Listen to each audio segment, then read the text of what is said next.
I was shocked. And now the American League All-Stars. The trainers from the New York Yankees, Gene Monahan. And from the California Angels, Ned Berger. The batting practice staff from the Minnesota Twins. In the bullpen, Dick Such, Wayne Terwilliger, and in the bullpen, Rick Stelmasic.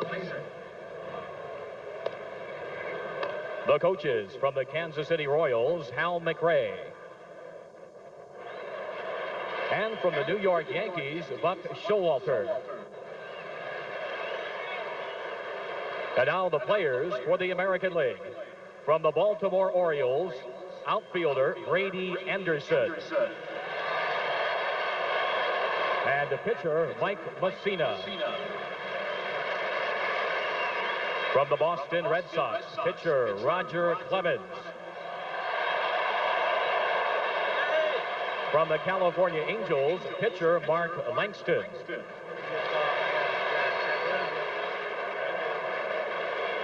From the Chicago White Sox, third baseman Robin Ventura. And a pitcher, Jack McDowell.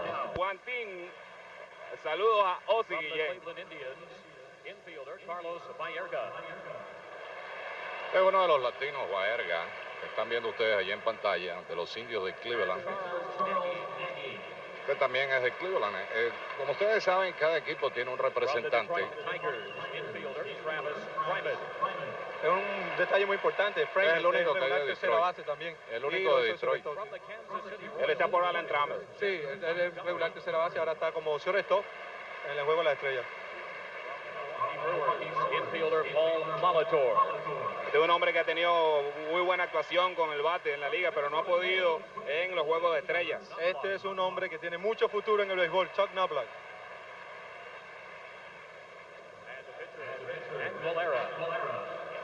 Aguilera, este fue convertido de taponero, él era abridor. Aquí tenemos a mi amigo Roberto Kelly, un gran pelotero, uno de los mejores peloteros latinoamericanos y uno de los peloteros de Panamá. Bueno, este nada más y nada menos que Dennis Eckersley, uno de los grandes lanzadores. Tiene un total de 30 salvados este año ya. Es un récord que está en la Liga Americana. Bueno, yo digo que por fin lo hiciste, porque este hombre ha puesto todos los números de toda su vida y nunca lo habían nombrado. Está el más joven de la tribu latinoamericana, el más joven de los Texas Rangers. Como pueden observar, los últimos 4 peloteros son latinoamericanos. Un orgullo para todos nosotros. Una excelente persona, extraordinario lanzador, 11-2 en la temporada con 2-11 de efectividad. Bien, amigos, ahora vamos a... Este es el manager, Kelly. Tom Kelly, que es el manager. Como ustedes saben, está repitiendo. Fue también el manager en el 88. Segunda base, Roberto Alomar. Un hombre con muchas condiciones para ser el más valioso de esta liga. Y aquí tienen una gran ovación, que era lo que estábamos hablando, preguntándole en el día de ayer en el clubhouse. Bateando de segundo con Wade Boggs. Tiene 7 juegos de estrellas, o sea que este es su octavo. Y cosa rara, no está sobre 300 puntos en este momento. Y este es Kirby Puckett, que va a su 7º juego de estrellas. Como ustedes saben, él es líder en muchos departamentos. Y batea para 231 en juego de estrellas, el 13-3. Es una controversia bastante grande con él en este momento, con su contrato. Este es Joe Carter. Este está ocupando el sitio de José Canseco, quien, como ustedes saben, está en la lista de incapacitados y que también quiso verlo el público ayer en la competencia de jonrones. Maguire, este sí es verdad que está encendido y fue quien ganara la competencia de cuadrangulares en el día de ayer. Bateando de sexto, Cal Ripken Jr., que ganó la placa Roberto Clemente. Bueno, y este fue el jugador más valioso también el año pasado, el juego de estrellas. Bueno, esto es lo único que le falta, ese novio de la madrina, porque ha ganado de todo en esta liga. Bueno, Cuando tú tienes a Cal Ripken Jr. bateando de octavo bate, tú tienes que tener un buen line-up, porque este muchacho tiene un potencial bastante grande. Sandy Alomar, el hermano de Roberto Alomar. Por cierto que los jugadores que recibieron más votos fueron Ripken, Sandberg y Puckett. Allí está el pitcher abridor. Allí lo tienen, este es Brown. Un hombre de un buen lanzamiento de slider, un buen lanzamiento en sinker. Y si el fútbol él está por strike y empieza tirando strike, yo creo que la Liga Nacional va a estar un poquito incómodo para batearle a este gran pitcher joven de los Texas Rangers. Bueno, por cierto que Morty Walker y Cooper fueron hermanos que jugaron en 1942, 1943 y Dominic y Joe DiMaggio, hermanos también, jugaron en 1949. Bueno, vamos a conocer quienes están aquí con el equipo de la Liga Nacional, los trainers. Vimos allí a Bill Buehler. Está también Bob Day y Jimmy Williams, ese está en el staff de práctica de bateo. Clarence Jones en el bullpen, Leo Mazón. The coaches from the San Francisco Giants, Roger Craig. Ahí tenemos a Roger Craig, que será uno de los coaches, quizá uno de los grandes estrategas del béisbol. From the St. Louis Cardinals, Joe Torre. Tienen a Joe Torre, el hombre que está teniendo paciencia con el venezolano Andrés Galarraga, a ver si sale del slump. Ahora los jugadores, Osvaldo. Bueno, este es un pelotero de gran poder, yo le digo el 30-30, el gran poder y una velocidad increíble. Un buen pitcher bastante joven, lo vimos en la Serie Mundial el año pasado. Aquí tenemos un pitcher de competencia de Chicago, un hombre que cuando le dan la bola quiere ganar. El hombre de mayor experiencia dentro del bullpen de los Cachorros.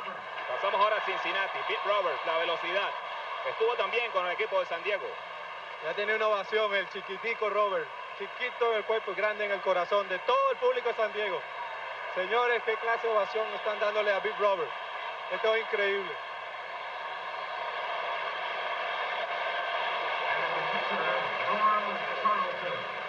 Este es uno de los Nasty Boys. Norman Chanton. Verdugo. Bueno, este es un hombre que lo hizo el año pasado como catcher, ahora como segunda base. Es una transacción bastante difícil que hizo el año pasado. Este es Doug Jones, también del equipo de los Astros. Es el único representante que hay por los Dodgers de Los Ángeles. Se pensaba que Eric Karros vendría, pero no fue así. Denis Martínez, el juego perfecto. El presidente, el hombre clave.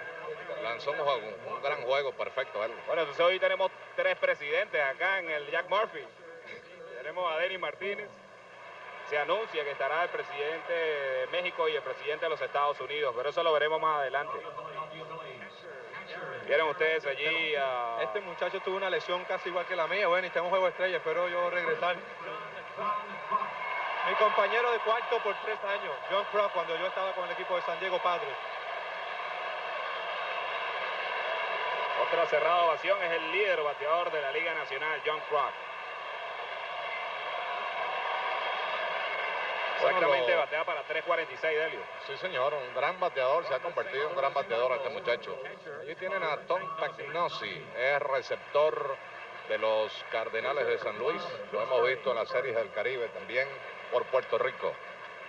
Decía yo que los jugadores que más votos recibieron fue Ripken, 2.699.000, 1.464.000 y Puckett. Oigan esto, para Tony Fernández. Es de la casa, Tony Fernández. Bueno, mis felicitaciones a Tony, ya que había tenido varias lesiones y no había logrado el juego de la estrella en los últimos años. Y regresó a su casa e hizo el juego de estrella. Uno de los grandes torpederos latinoamericanos, un hombre que José Guillén lo respeta mucho. Y contento José Guillén de ver a su compadre Tony Fernández otra vez en un juego de estrella. Bueno, y ahora prepárense, porque aquí está el líder en cuadrangulares junto a Fred McGree. Gary Sheffield, otro ídolo de casa, el público de pie. Bueno, este hombre está de líder de los bateadores, líder empujadores, 10 honrones, o sea que es un triple coronado esta noche. Bueno, puede ser el jugador más valioso en la Liga Nacional. Después bastante difícil, pero tuvo bastante problemas con el equipo de Milwaukee. Cuando tú quieres jugar, tú haces lo que tú quieras. Tienes Will Clark, de los Gigantes de San Francisco. Y ahora el plantel abridor del Amado León. Bueno, por cierto, ahí está Bobby Cox, el manager, es su primer juego de estrellas. Yo decía que la Liga Nacional tiene rapidez, velocidad, tiene buen picheo. Ozzie Smith es el más veterano, está en su juego de estrellas número 12, lo que quiere decir que él es el que ha jugado más juegos de estrellas de todos los que están aquí. Bateando de segundo, Tony Gwynn. Bueno, uno de los mejores bateadores en la liga. Y bueno, aquí tiene una ovación que se lo merece. Un hombre que trabaja muchísimo. Y el video machín, como le digo yo, está recibiendo una gran ovación en este momento. Tony Gwynn bateó 286. Ahí está, Barry Bonds. Jugará en el left field. Bueno, Bonds tiene una sola aparición en juego de estrella, un turno, y no ha podido conectar ahí. Fourth from the San Diego Padres, first baseman. Ahí está, otro. Fred McGriff, primera base de San Diego también. Bueno, este es uno de los muchachos que ha dado sobre 30 honrones en los últimos 40 años, en los últimos 4 años, perdón. Y por primera vez hace el tipo de estrella, un hombre que se lo merecía anteriormente, pero ya lo logró. Bueno, Benito Santiago, Wynn y McGriff son 3 representantes de San Diego. Este es Pendleton, tercera base. En el año 80, Steve Garvey, López y Russell y Smith fueron 4 jugadores de los Dodgers en juego de estrellas. Allí va Andy Van Slyke, el jardinero central de los Piratas de Pittsburgh. Bueno, en estos días hizo un doble play sin asistencia. Hace como 2 o 3 juegos, creo que fue en Cincinnati. Ryan Sanders, segunda base. Este caballero es uno de los que va a ganar más dinero. Así es que ya lo saben, él va a su 9º juego de estrellas. Aquí está Benito Santiago, se oyen aplausos, se oyen pitas acá, Guillén. Bueno, yo creo que la pita es una cosa demasiado mala porque yo creo que Benito ha puesto todos los números para un pelotero. Y hay mucha controversia en el periódico, los fanáticos, pero yo creo que es uno de los mejores catchers de las ambas ligas. Allí tienen al pitcher Tom Glavine, el lanzador zurdo que va a su 2º año consecutivo como pitcher abridor. El otro en hacerlo fue Drysdale. Bien, y vamos a escuchar el himno con Len Carrion, que será el que interpretará el himno nacional de Canadá. Béisbol estará haciendo el lance de honor. Vamos con Ted Williams y ese momento histórico para Williams, que es nativo de San Diego. And there's a familiar face, the President of the United States, George Bush, an avid baseball fan. There we go.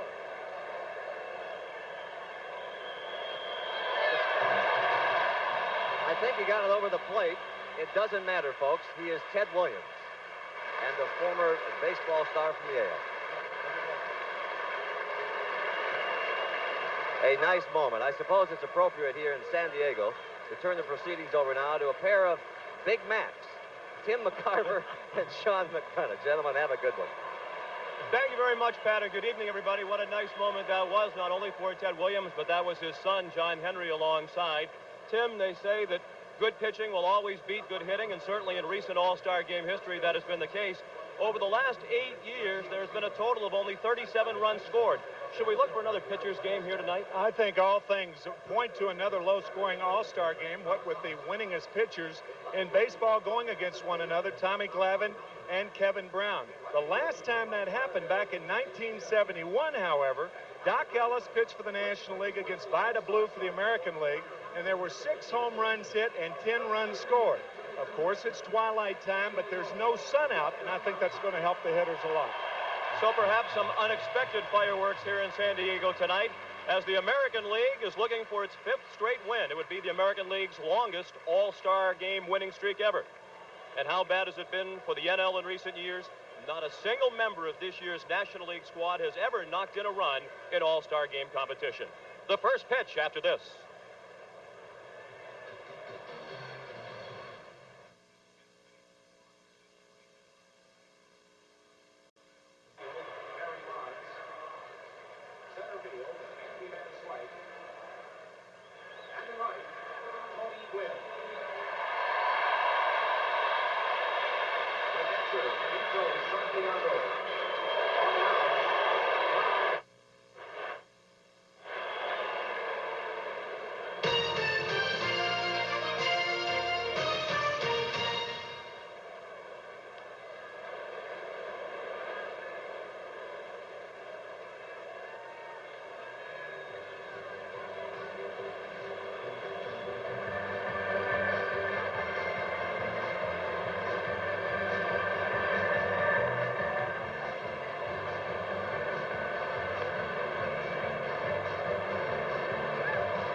And Kirby Puckett.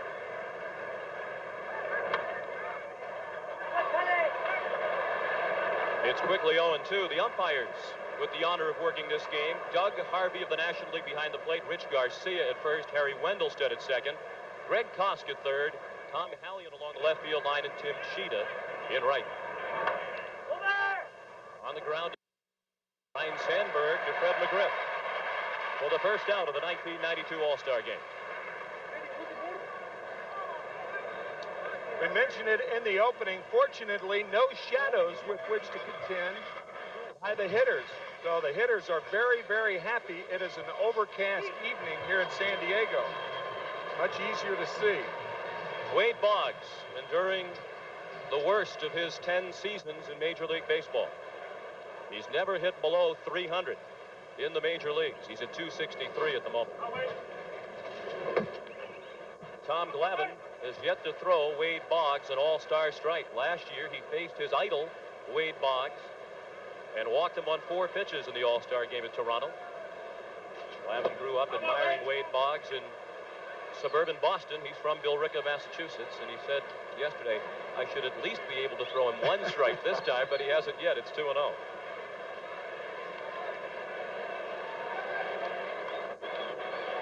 Wade Boggs, his 7th consecutive start, and that is the all-time record for American League third baseman.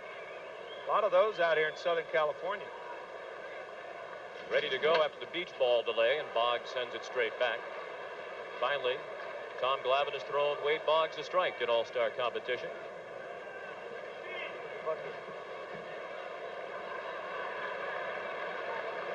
Boggs usually rises to the occasion in this spotlight.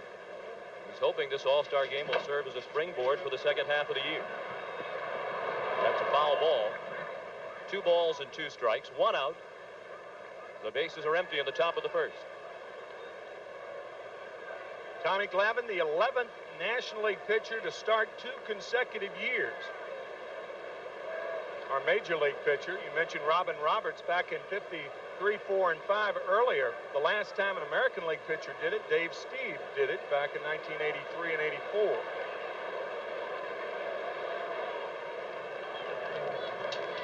The 2-2.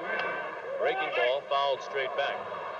Wade Boggs has never struck out in all-star competition in 19 plate appearances.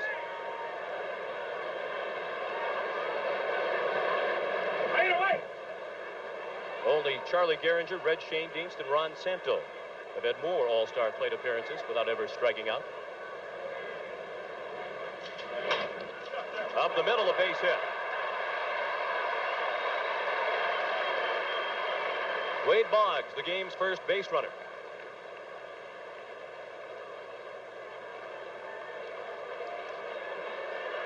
With Wade Boggs at first, we get our first look at base cam. We have a camera inside the first base bag that will give you a unique view of the runners as they take their leads.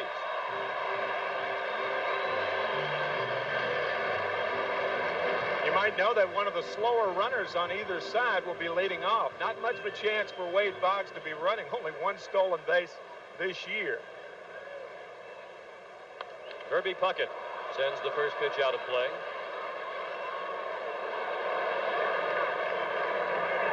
So much for childhood idols, by the way. That's right. Wade Boggs, as Sean mentioned, the childhood idol of Tommy Glavine, and he rips one back through the box right off the glove of Glavine.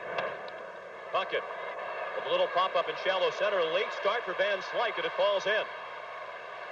So perhaps the hitters won't be the only ones affected by the twilight at game time, as Andy Van Slyke, a Gold Glove outfielder, got a very late jump on that looping single into center for Kirby Puckett. Van Slyke's first step was back, and then by the time he broke in, Kirby Puckett, who had hit the ball off the end of the bat, Van Slyke had no chance for it. So I guess it would probably affect the fielders more than it would the hitters. 4 straight Gold Gloves for Andy Van Slyke. Joe Carter, a late entry into the starting lineup. He got the starting nod against Tom Glavine when Jose Canseco had to be scratched with a shoulder injury. Fouled back to the screen. Wasn't it wonderful to hear the great hands during the introductions, Tim, not only for the 5 current San Diego Padres, but for the 6 former Padres, including Joe Carter. I think the 6 ex-Padres, and Bip Roberts started it all. Bip now with Cincinnati. I think theirs were at least as loud as the current Padres. A lot of Padres here tonight. Base hit for Carter. Boggs is a slow runner, but he's being waved in and then stopped at the last moment by Buck Showalter. And it's a good thing for the American League that Boggs was stopped. And the bases are loaded for the American League with nobody out. 3 straight singles by Boggs, Puckett, and now Carter. Wade Boggs being held at third base by Buck Showalter. Boggs, we mentioned, is not a fast runner. Look at Fred McGriff right there. Kirby Puckett too far off of second base. And had McGriff caught the ball, he throws behind Puckett. And I think Kirby would have been an out at second base. Bases loaded and 1 out for Mark McGwire. He leads the majors with 28 home runs.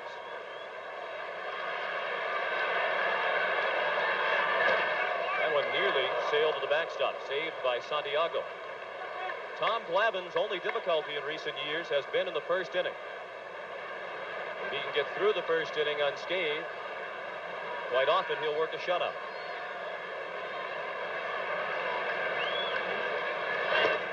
That's outside. He's nibbling with McGwire, and it's 2-0. There should be a yellow light in a catcher's mitt in situations like this. Very, very dangerous situation. 2 balls, no strikes. Glavine has to throw a strike, and McGwire with 12 home runs yesterday in the home run hitting contest. Joe Glavine was watching that. There's the 4th straight base hit. Boggs has scored. Puckett waved around. Van Slyke's throw, not in time. And the American League has a 2-0 lead.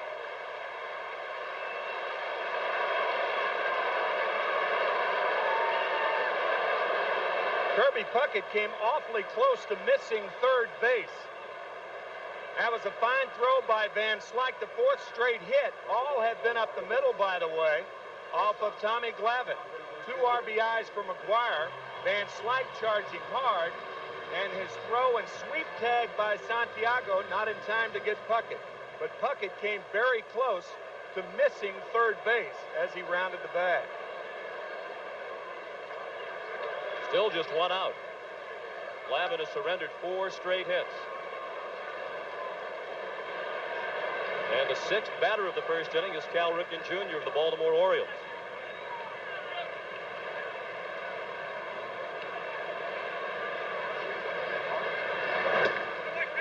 Fastball high for ball one. Tom Glavine says he's been working to solve the first inning problems. He goes out to the bullpen in recent days a bit earlier than he used to, and he allows himself a bit more time in the dugout and clubhouse before he goes out to the mound. That's down the right field line. Gwynn on the run. He can't get it. He cut it off to prevent it from getting to the wall. Carter has scored. McGuire to third. The throw to second, and he's out. Great throw from the corner by the Gold Glover, Tony Gwynn.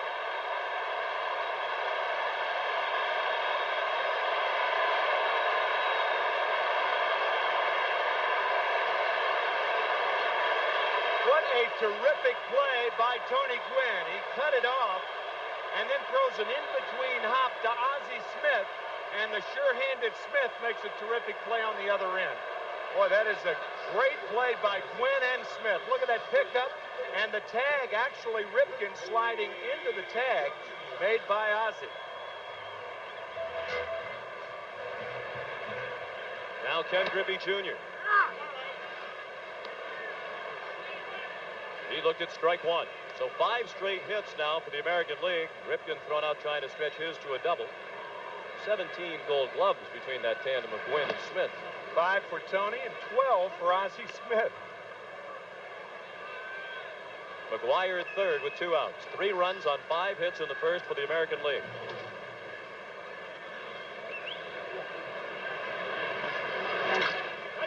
Sinking fast, a base hit. McGuire trots home, and it's 4-0. And the National League fans here in San Diego are growing a bit restless with Tom Glavine as Ken Griffey Jr. drives in the 4th run with the 6th consecutive single. And all-star hitters are not very concerned with scouting reports normally. However, all of Glavine's pitches have been away. There have been 5 hits hit to center field and 1 to the opposite field by Cal Ripken Jr. So evidently the American League hitters coming out expecting the ball away, getting the ball away, and hitting it properly and not trying to pull it. Griffey Jr. at first with 2 outs. Glavine retired the first batter of the game routinely. Roberto Alomar went out on the ground ball to second. Boggs, Puckett, Carter, McGuire, Ripken, and Griffey have singled consecutively, and here's the 8th batter of the inning, Cleveland catcher Sandy Alomar Jr. It's the first time in All-Star Game history that there have been 6 consecutive hits. Wow. And in the bullpen, Greg Maddux of the Chicago Cubs is warming up.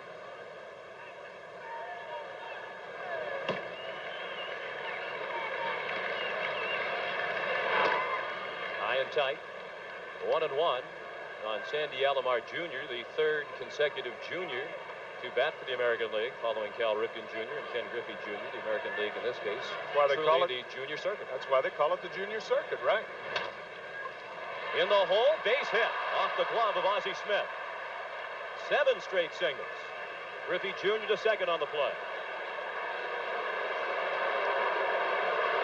So much for the problems in the twilight, although, as you noted at the outset, there is cloudiness overhead, and that is definitely helping the hitter. Yeah, there's no problem because you don't have the shadows that are normally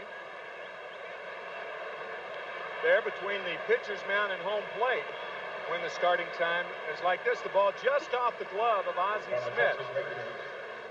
Wow, 7 straight hits. It's the first time there have ever been 7 hits in an inning, consecutive or otherwise. Wow. A lot of wows so far. Nowhere I had to move. So the pitcher, Kevin Brown, unexpectedly gets to bat Yeah, that's why Joe took before over. he has ever thrown an all-star pitch.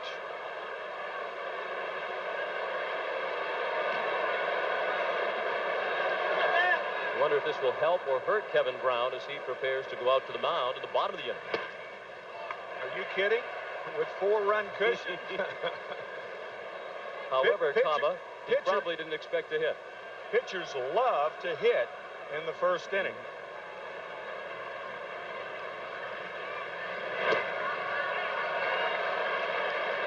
One and 2 the count.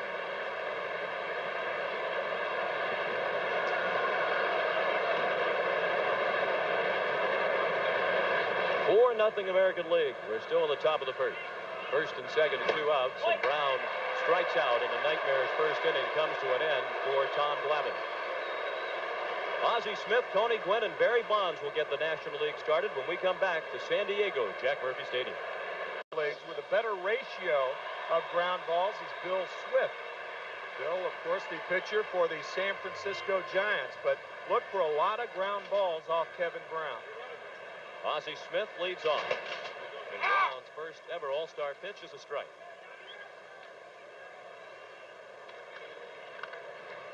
Brown's 27 years old from McIntyre, Georgia.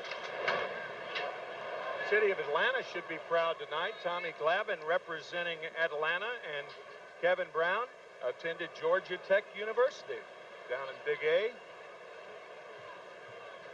You have to empathize with Tom Glavine. He said last year he was such a nervous wreck, he really didn't stop to enjoy the game until it was too late. This year he said he was going to be much more relaxed and enjoy it, but he could not have enjoyed that first inning. 1-2 on the Wizard of Oz. And that's fouled off the mask of Sandy Alomar Jr. You mentioned Georgia Tech. Kevin Brown, believe it or not, was a walk-on at Georgia Tech. Not only was he not drafted or even scouted by any major league team while he was at Wilkinson County High School about 100 miles outside of Atlanta, he wasn't even recruited by a college baseball program. He starts with a strikeout of Ozzie Smith. A borderline pitch on the outside corner, and Doug Harvey of the National League rings up Smith. From the San Diego Padres,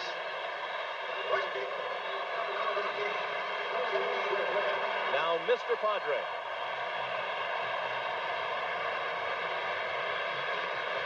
Tony Gwynn said other than playing in the World Series for San Diego in 1984, this All-Star game in his hometown would be his next biggest thrill. Last All-Star game here in San Diego back in 1978.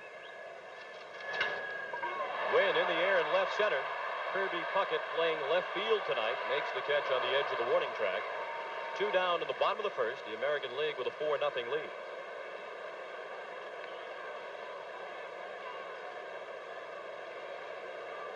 It's been unusually humid here in Southern California in recent days. The locals complaining about the heat. Now Barry Bonds. About the only thing they can complain about in this area. And even then, they can't complain about the humidity very often. Jack McDowell of the Chicago White Sox is warming in the American League bullpen.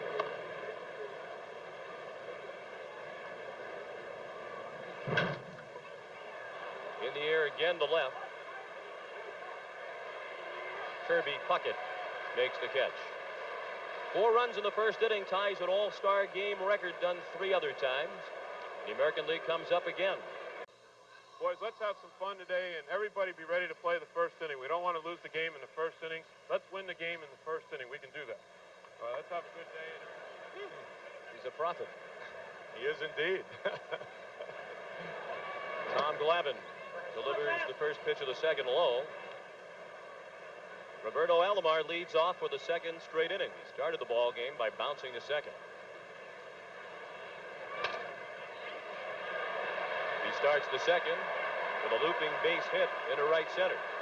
In defense of Tom Glavine, very few of these base hits have been rockets. But the fact is, 8 hits are now on the board for the American League. And everybody has said this is a great area for young people. It's a great singles area, and this game proves it. 8 singles in 1+ innings.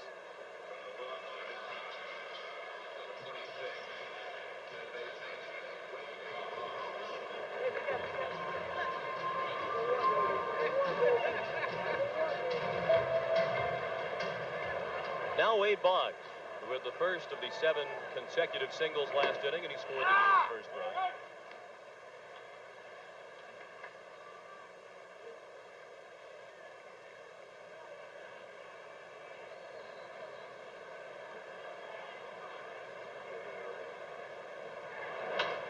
Out of play. No pitcher in All-Star game history has ever allowed 8 hits in an All-Star game. Matter of fact, the last man to yield 7 was Tommy Bridges of the Tigers way back in 1937. Alomar leads away from first. Bonds, that's well hit to left, and Bonds makes the catch. Right along the line, they rule it in foul territory, and he had to contend with the bullpen mound as well.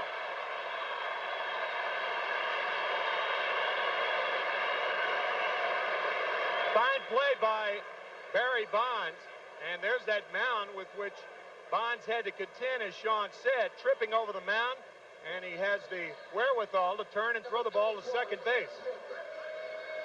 I think bullpen mound should be out of the playing field in Major League Baseball. That is a very dangerous area, and when a fast runner is running as hard as Bonds was, it could cause a serious injury, and almost did.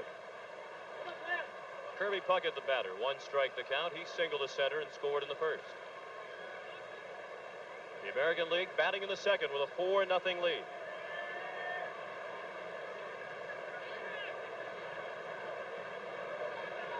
Alomar with a great jump, and the high throw goes into center field.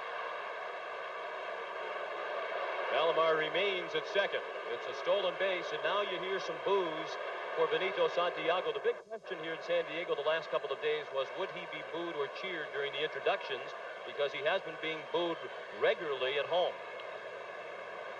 Alomar with 53 stolen bases last year, 18 this year, and Santiago's throw is high.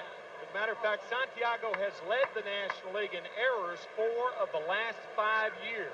That was no error, however, given on that. But you saw the throws from his knees. As a matter of fact, Sandy Alomar Jr. used to be a teammate and an organization mate of Santiago. Both throw from their knees. Makes you think you've done something wrong if you threw standing up. Ball blowing inside the bucket. 2-1 on Kirby.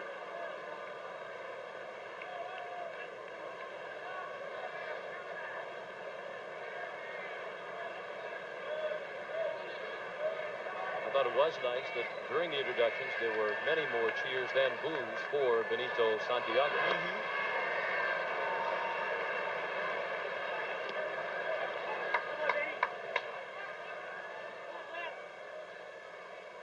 Alomar at second with 1 out. We're in the second. 4-0 American League. 2-2 the count on Kirby Puckett.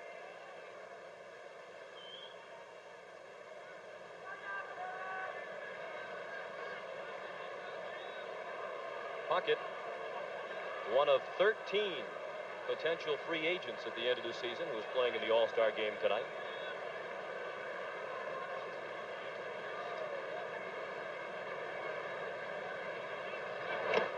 Foul tip into the mid of Santiago for strike 3. That's the second out of the inning and the second strikeout of the night for Tom Glavine.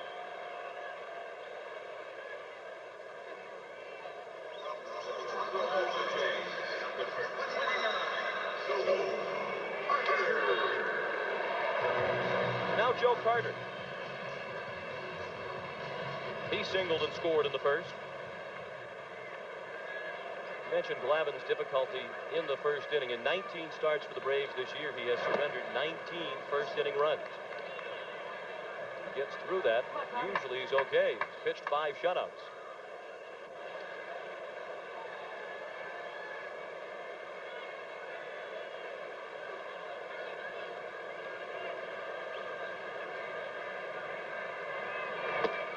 Blown away. One Blue Jay trying to push across another Blue Jay. And if Roberto Alomar scores, it'll be the first time he's been home in a while. He stays at the Sky Dome, the Toronto Blue Jays home up in Toronto. Stays in a room up there. He's running on the pitch. It's a strike, and he steals third without a throw. So Alomar has stolen second and third. Those are pretty nice rooms in that Sky Dome hotel. Yeah, but see how badly he wants to go home? 2 straight stolen bases. He's trying to do it on his own. He has a home in Del Mar, California. He has a home in Clearwater, Florida, but rarely gets to go home. That's a strike, and it's 2-2 on Carter, who did not agree with the call from home plate umpire Doug Harvey, who at age 62 is working his final All-Star game. Doug Harvey, one of the great umpires over the last 31 years. San Diego native, announced yesterday he's retiring after this season. Carter with a little looper and a base hit. And Alomar does indeed come home. And a Toronto Blue Jay has driven in a run for the first time in All-Star competition. Joe Carter 2 for 2. Driving in his teammate.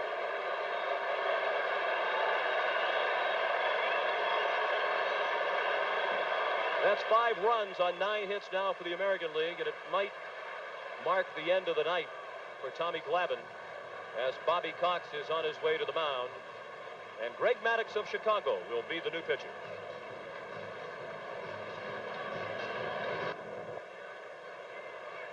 Mark McGwire up for the second time. That's bounced off his foot, a foul ball.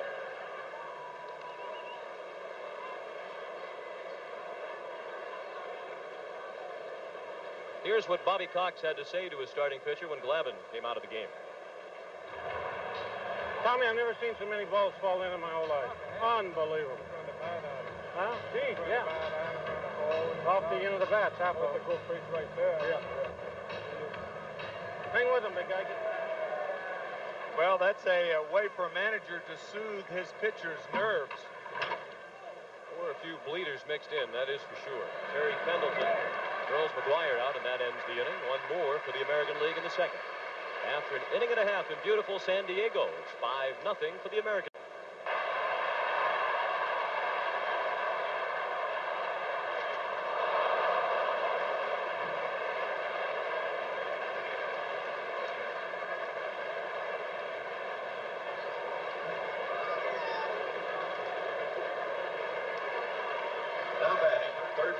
Thank you, Dan. Nice to see Dan caught up in the spirit of the evening. And you saw in the box Joe Carter catch the fly ball on the warning track. It came off the bat of San Diego's Fred McGriff. Fred just missing this fastball from Jack McDowell. Fred, of course, with a big hand and last year's MVP. Terry Pendleton facing the new American League pitcher Jack McDowell. Pendleton voted in by the fans with his .296 average, and it's only fitting that Jack McDowell should be the second pitcher of the night for the American League. The leading winner in the AL started, Kevin Brown, with 14 wins. McDowell second on that list with 12. Dan Rather talking about Jackson swinging hard. There was another Jackson that swung hard in the old-timers game yesterday. Reggie Jackson with a grand slam home run off Bob Gibson. It really has been, to this point, an American League dominated all-star couple of days in San Diego. They won the Heroes game, they won the Home Run Derby, and they're leading this one 5-0 in the second. Roberto Alomar to Mark McGwire. Pendleton is out, and that's 5 in a row to start the ball game for American League pitchers as Kevin Brown worked a 1-2-3 first.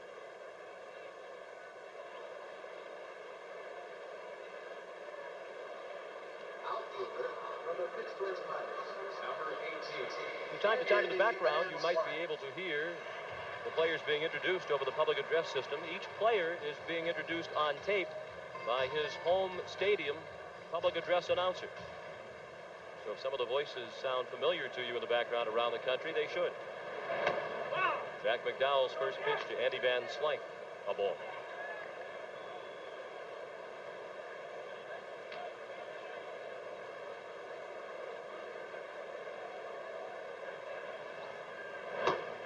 And ball 2. Quite a few of the players for both leagues brought their children to the games. A.J. Van Slyke out at the game yesterday, along with Justin Sandberg, both 8 years old.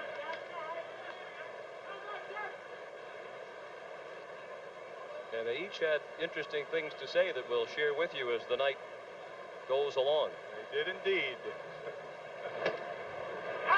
McDowell in with a strike on 3-0. It's 3-1. Kevin Brown, the starter, was from Georgia Tech. Jack McDowell, a product of Stanford. One of 2 Stanford Cardinal members on the American League pitching staff. Mike Messina of the Baltimore Orioles, the other.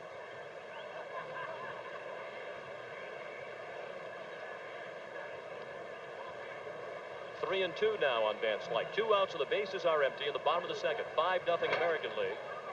And Van Slyke stays alive at 3-2.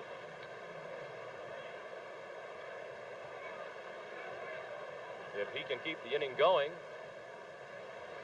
he'll be followed by Ryne Sandberg.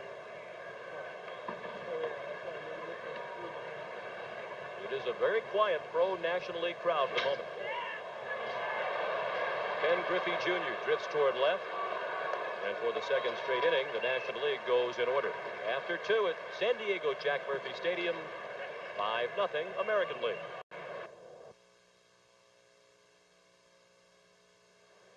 As the junior circuit comes up for the 3rd time at San Diego Jack Murphy Stadium, Cal Ripken Jr. drove in a run with a single down the right field line in the first. He was thrown out trying to stretch it to a double. All 9 American League hits have been singles. Greg Maddux of Chicago, the pitcher. Strike 1 on Ripken. This does not count as a continuation of Ripken's lengthy consecutive game streak, which stands at 1,660. Barry Bonds waiting for the high fly to come down. 1 out.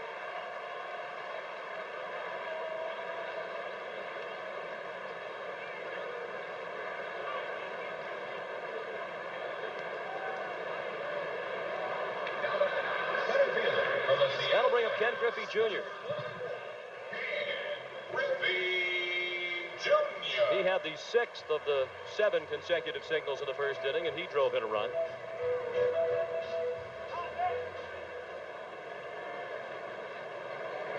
And Griffey Jr., the leading vote getter for the 1991 All-Star Game among American League players.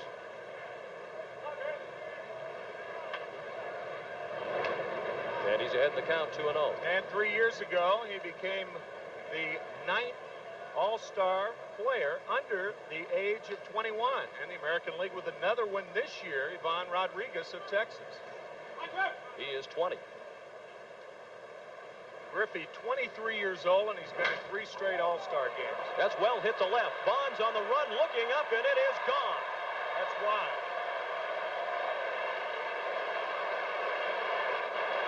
A line drive, opposite field home run for Ken Griffey Jr. It's 6-0 American League. That is the 10th AL hit, the first extra base hit. And the first home run ever by a Seattle Mariner.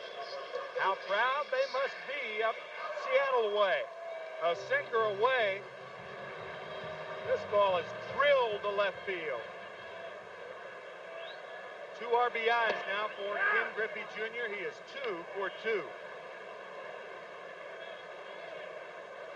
And perhaps an early leader in the most valuable player sweepstakes. Sandy Alomar Jr. single his first time up. 1-1 the count. Make that 0-2 the count on the Cleveland catcher.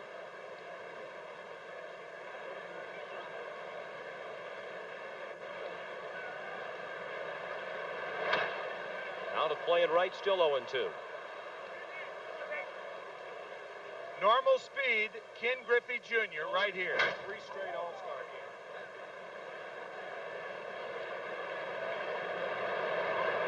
We know we have base cam. I didn't know we had Mike Bat. That sounded like the microphone was either in the bat or on the ball or in the catcher's mitt, but it was certainly close by.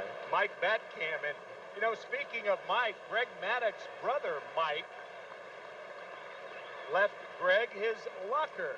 So Greg Maddux is changing at the locker of his brother. His brother, Mike Maddux, a pitcher, right-handed pitcher, same as Greg.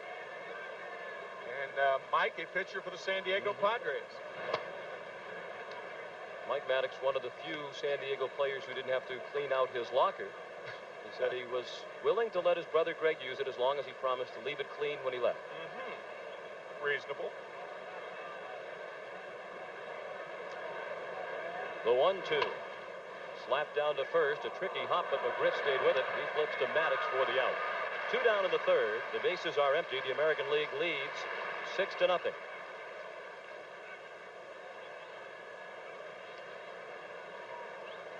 The pitcher Jack McDowell is due. There will be a pinch hitter. Edgar Martinez of Seattle is striding to the plate.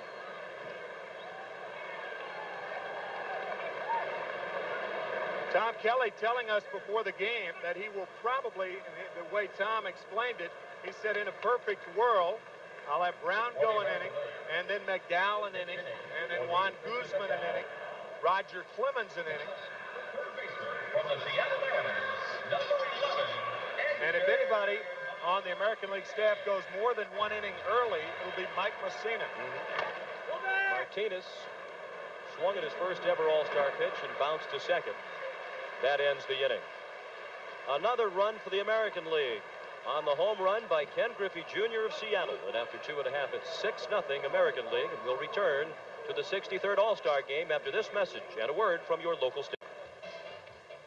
Back in beautiful San Diego, the American League has scored in every inning, and it's 6-0 as we go to the bottom of the third.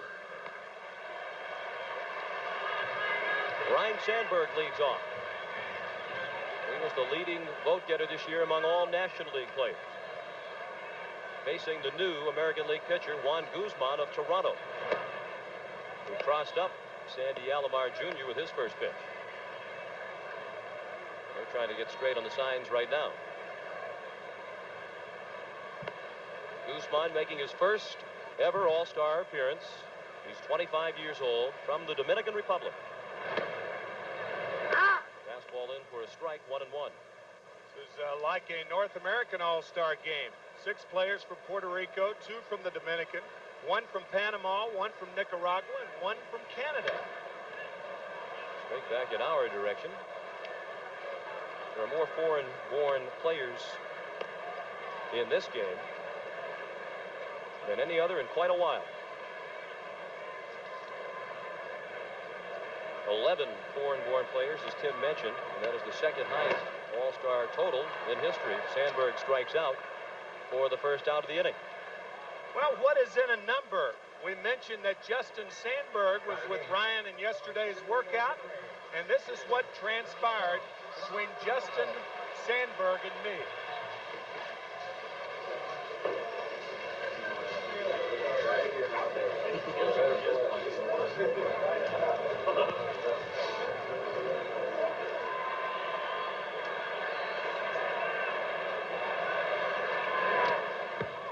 Benito Santiago fouls the first pitch straight back. We apologize that we did not have the audio for the conversation in the clubhouse, and we'll hear other comments from Justin Sandberg in a moment.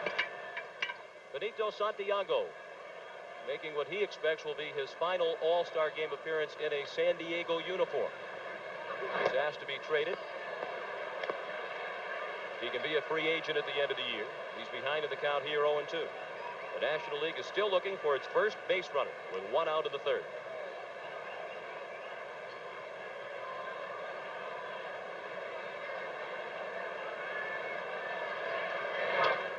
Pulled down the line, foul past Jimmy Williams of the Atlanta Braves, serving as the third base coach.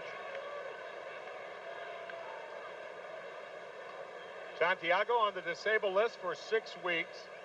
And the one thing, if you're a free agent or on the last year of your contract, you want to have a good year. You want to leave in good graces, because obviously if that happens, your value goes up. Sean mentioned earlier, 13 eligible for free agency next year. Santiago, one of them, and Mark McGuire, another. Wade Boggs, Cal Ripken Jr., Kirby Puckett. Barry Bonds, Ruben Sierra. It is a lengthy list. And a quality list. Guzman on the inside corner for strike 3.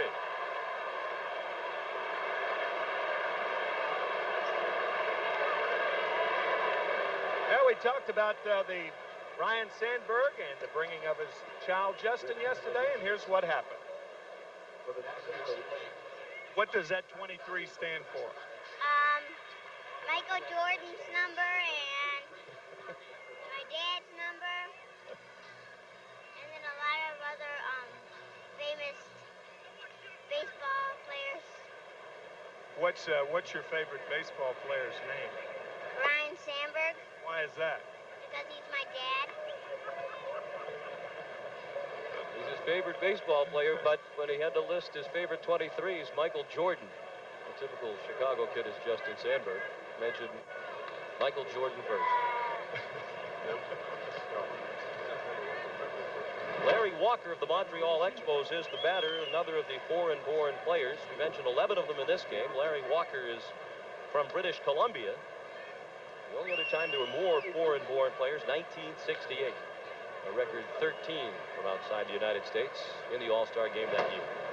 Guzman just misses, and the count is 2-1 on Larry Walker, maybe the best player in this game that very few have heard of.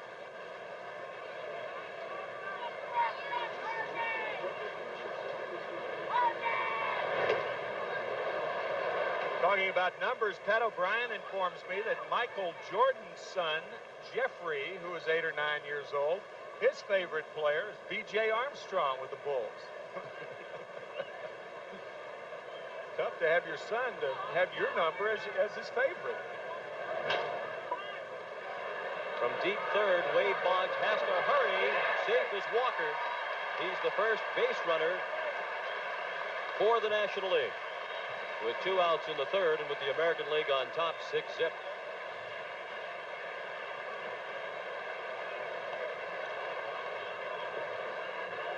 A high chopper toward third base, and Wade Boggs has to wait for the in-between hop to settle, and by the time he gets the ball to McGuire, Walker is safe. First hit for the National League.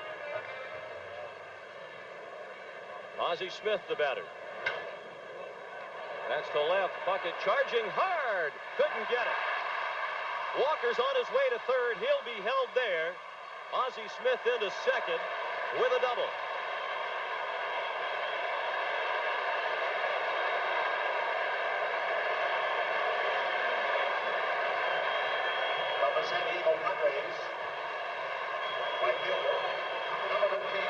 A slicing double to left. Kirby Puckett, of course, most National League left fielders would play Ozzie Smith more shallow than Kirby, but one of the difficulties that outfielders have is where to play the hitters. They're not that familiar with them.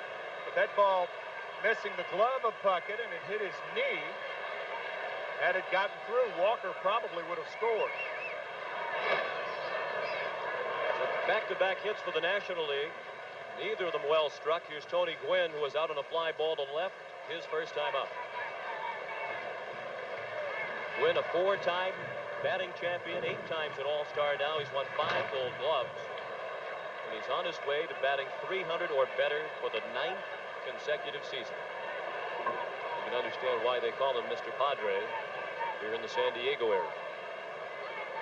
He's talking about the possibility of being traded within the next 10 days. He becomes a 10-5 player on July 19th. After that, he would have to approve a trade. 10-5, meaning 10 years in the major leagues, the last 5 with the same team.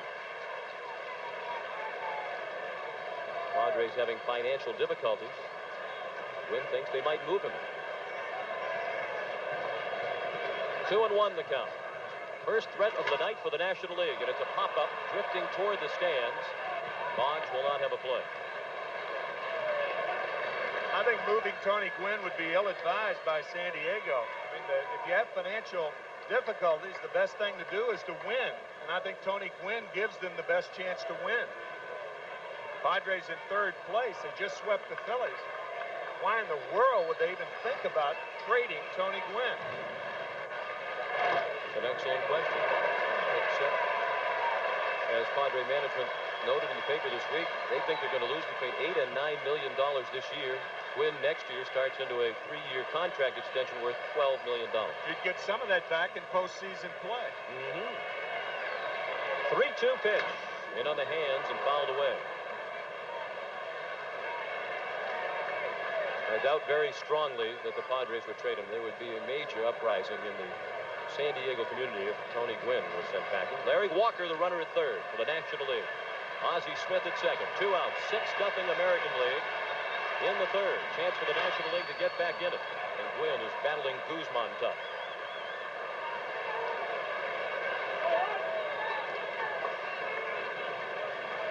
Guzman knows that Gwynn is a very tough man to put away. Tony whiffed twice in the ball game on Sunday here against the Phillies. Just the second time since 1989 that Gwynn has fanned twice in the same game. That's ball 4 in the dirt. What a play by Sandy Alomar Jr. to prevent a run from scoring. That ball bouncing out in front of home plate and a fine block by Alomar.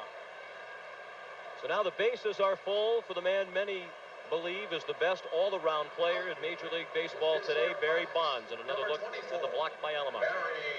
Balls that bounce behind home plate, not that difficult. That ball hit the edge of the plate. And a very, very difficult block, but a good one by Alomar. Now Bonds, who fly to left his first time up. Another ball in the dirt, and another good block by Sandy Alomar. We talked about that yellow light that should be flashing in a catcher's glove. You fall behind Barry Bonds in this situation, and that's when that caution light should be flashing. Another nice block by Alomar.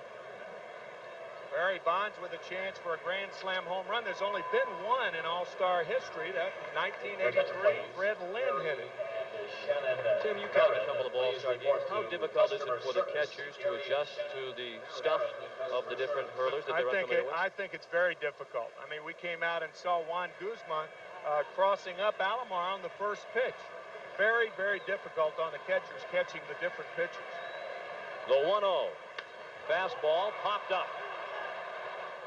Boggs drifts over, checks the stands, and makes the play. The National League leaves them loaded and disappoints the folks here in San Diego in the process. After 3, American League. And the Dodgers and New York City have 3. Not a lot of representatives from the major markets in this game. Roberto Alomar fouled the first pitch of the inning away. Let's check in with Jim Cott. Visiting with starting National League pitcher Tommy Glavine. Tommy, not the ideal conditions we wanted to visit under, but it was like they were having the closest to the pin contest. They didn't really hit any rockets. No, they hit a few pitching wedge shots off me, a couple broken back hits, but not a lot you can do about it. Just try to make your pitches, and if they fall in the wrong places, nothing you can do. Now, how do you handle this with your psyche looking ahead to your next? Is this something to say, hey, I came to the All-Star game, I'm going up to sit with Wayne Gretzky, my hero, turn the page and let's go? Yeah, I think so. You know, you come in here and obviously you try and do well, but things didn't go that well for me tonight. But I've had a good season thus far, and that's the reason I'm here. I don't have to prove anything here in this game, so just try and forget about this and pick up Saturday in Houston and go on my way. Well, you got that right. He doesn't have anything to prove. Last year's Cy Young Award winner on his way to another one. Back up to Sean and Tim. Thank you, Jim. You heard the reference to Wayne Gretzky. Tom Glavine, a former draft pick of the Los Angeles Kings, a 4th-round pick back in the mid-'80s, and he says he still fantasizes from time to time about skating with the great one. Here's another great one, Wade Boggs. Admittedly distracted this year by an ongoing contract situation with the Red Sox. He turned down a 2-year deal worth $9 million.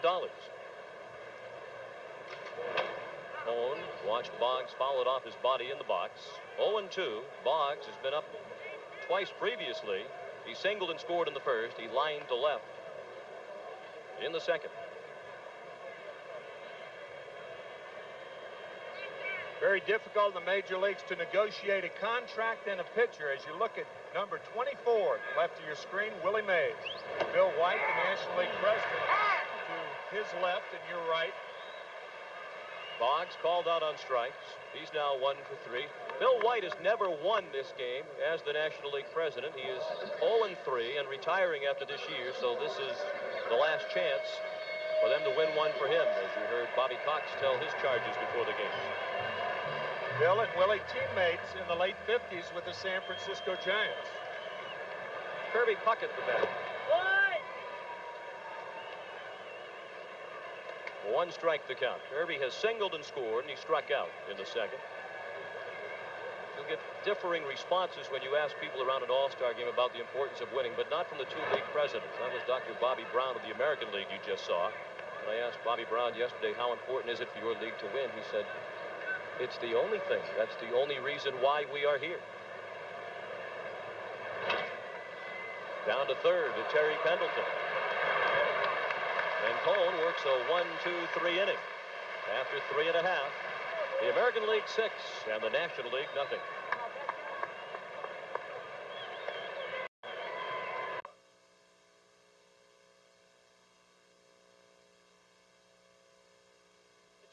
each worked a shutout inning, and the fourth pitcher in as many innings for the American League is Roger Clemens, the rocket of the Boston Red Sox. Roger 9-6 at 2.31, and he has won 3 Cy Young Awards. He has had tenderness with the ball of his right foot. He has been rather ineffective lately pitching for the Red Sox. That foot problem has also caused arm strain. Carlos Baerga of Cleveland in to play second base for the American League. Roberto Alomar is out of the ball game. From the San Diego Padres, Robin Ventura of the White Sox replaces Wade Boggs at third. And Brady Anderson of the Baltimore Orioles is the new AL left fielder with his 90210 sideburns. And here's Fred McGriff. He flied to right against Jack McDowell in the second. Rich Clemens' first pitch through the middle. A base hit for Fred McGriff. Fred McGriff out of the Tampa area. We asked his mother for her memories of Fred as a youngster. We would be getting ourselves ready to go to Sunday school.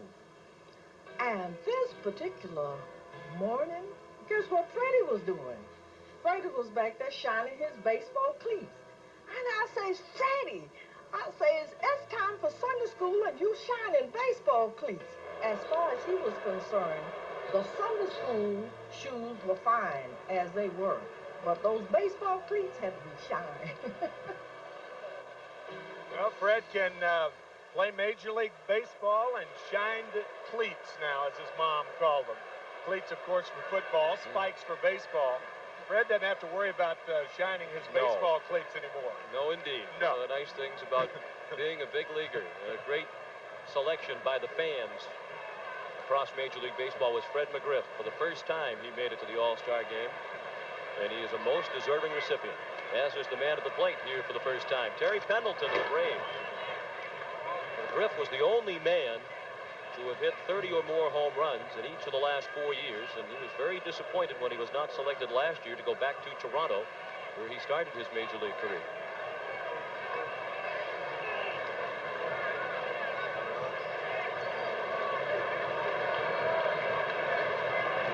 This is the first time in the ball game that the National League has had the lead man on.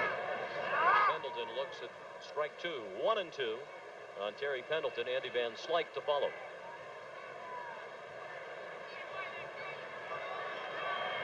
Roger Clemens himself wearing a special shoe as a result of that foot problem. He has a reinforced toe area in his right shoe.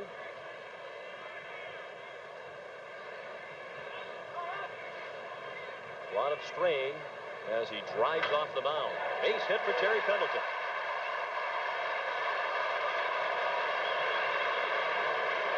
The National Leaguers left the bases loaded last inning. Now they have 2 men on. With nobody out in the fourth, they're down 6-0. outfielder from the Pittsburgh Pirates, number 18, Andy Van Slyke. And here is Andy Van Slyke, who was out on the fly ball to center his first time up. National League with the right guy up there. Andy Van Slyke leads the majors in hitting against right-handed pitchers. 376 average. Check swing and a strike. His batting average with runners on base is also the best in the majors. He's hitting .371 this year with men aboard. Slider low, and it's 1-1 on Van Slyke. Van Slyke, a low ball hitter, a sweep hitter. You can almost see by the way he gets ready how much of a sweep hitter he is. That is the type of pitch that he usually hammers, but of course you're not facing Roger Clemens when that pitch is in the strike zone. A little bit more giddy up on it. Clemens said yesterday he feels 100% now. He was pleased that the Red Sox went into the break on a bit of an upbeat note, winning their last 3 to get within 10 games of first place Toronto in the AL East.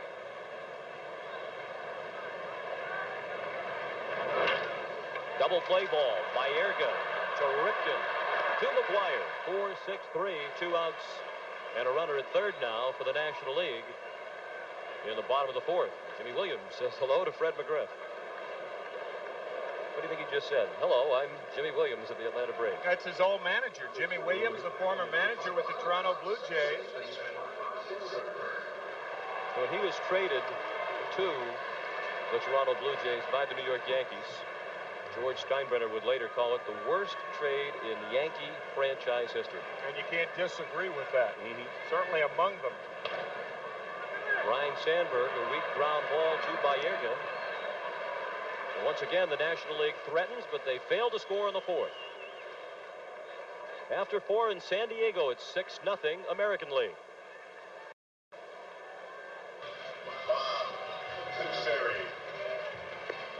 And at third base from the San Diego Padres. National League is Bob Tewksbury. He steps into the spotlight with his team trailing 6-0. It's an all-new battery. Tewksbury of the Cardinals on the mound. Darren Dalton of the Philadelphia Phillies is the catcher. Down at the hot corner, hometown favorite Gary Sheffield of the San Diego Padres.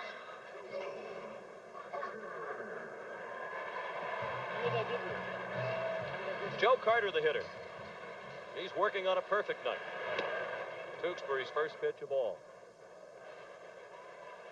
Carter singled and scored in the first. He singled to drive in a run in the second. If you're just joining us, that's the first RBI ever by a Toronto Blue Jay in All-Star play. It has been rare this season for Bob Tewksbury to go 2 balls and no strikes on anybody. He's walked 9 in 134 2/3 innings. Ryne Sandberg calling for a fair catch in this, the home of the San Diego Chargers as well. 1 out in the 5th. The pictures you are seeing from the air are being provided tonight by the Bud 1 airship, which is piloted by Tony Stevenson. Beautiful night for Tony to be up there. Mark McGuire takes an off-speed pitch from Tewksbury for a strike. He singled to drive in 2 runs in the first. He also scored in that inning. He faced Greg Maddux in the second and grounded out.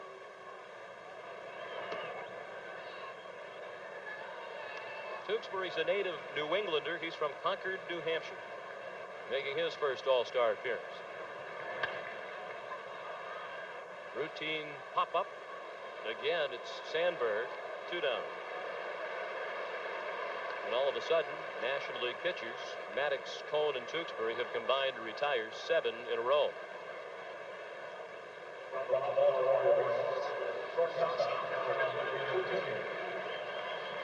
Cal Ripken Jr. singled to right, drove in a run in the first. He was thrown out, trying to stretch that to a double. He flied to left in the third. Tim will take his consecutive games played streak of 1,660 into the second half of the Oriole campaign. And you realize how many games that he has played consecutively in pain. Lou Gehrig, 2,130 games in a row. If Ripken breaks his streak or ties it, it will be sometime in June of 1995.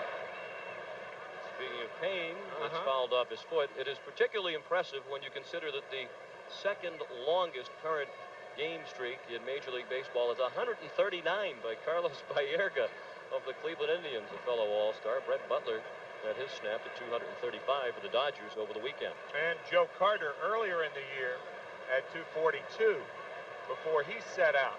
But Cal Ripken has not set out since 1983. Actually, 82.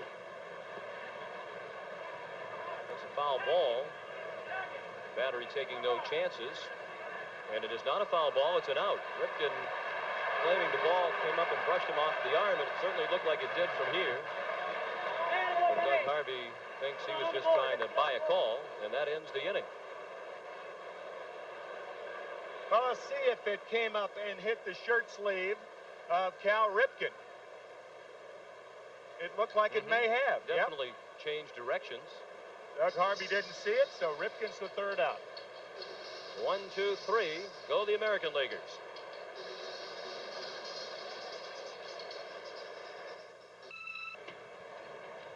Thank you, Jim.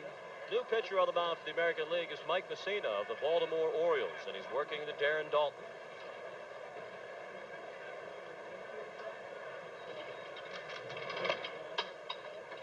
There are a couple of other changes for the American League. Travis Fryman, the 23-year-old shortstop from the Tigers, is into the ball game, and Ruben Sierra of Texas is in right. Darren Dalton up for the first time. At age 30, after a brutal car accident at midseason last year and 5 knee operations on his left knee, here he is in his first All-Star game, and he was the deserving starter at catcher in the National League, but not selected as such by the fans. That's a very high pop-up. Carlos Baerga. 1 out in the National League fifth. It's 6-0 in favor of the American League. Darren Dalton, a guy who has probably worked off the field as hard as he has on the field. He's a weightlifter, and I think pound for pound, the strongest man in baseball right there. He told me he works out 6 days a week, 3 hours a day on the weights in the offseason. The hand is for Gary Sheffield. That's why they're applauding. A .325 average and a league-leading 62 runs batted in.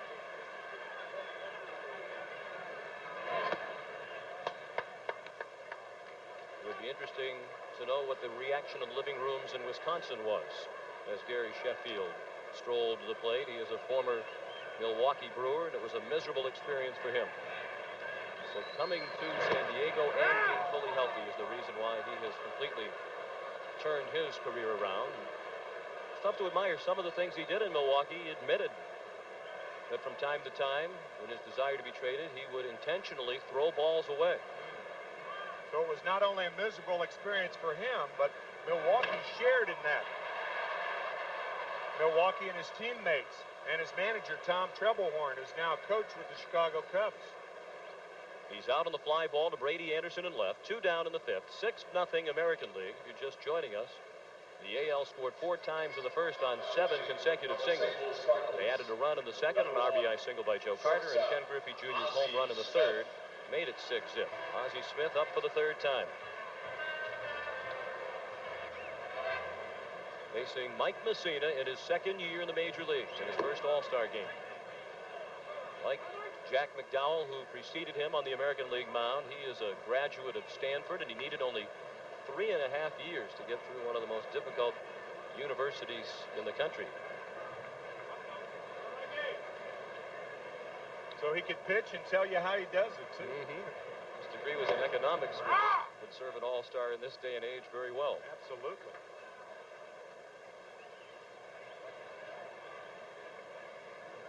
Mike's just 23 years old. In the home of Little League Baseball, he was born in Williamsport, PA. He still lives in Pennsylvania. 2-1 the count.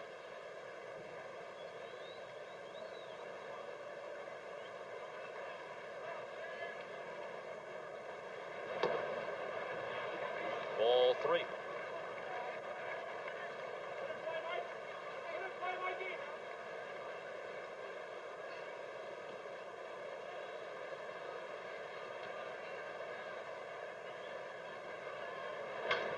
Smith swinging away on 3-1, and he fouled it out of play. Mentioned Mike Messina, only 23, and Ozzie Smith, 37, the oldest shortstop in baseball. Interestingly, the shortstop position, the youngest position in baseball. It has been for 12 straight years. Here's a 23-year-old shortstop, Fryman, to throw out Ozzie Smith, and 1, 2, 3 go the National Leaguers in the fifth. We'll return to the 63rd All-Star game after this message and a word from your local station.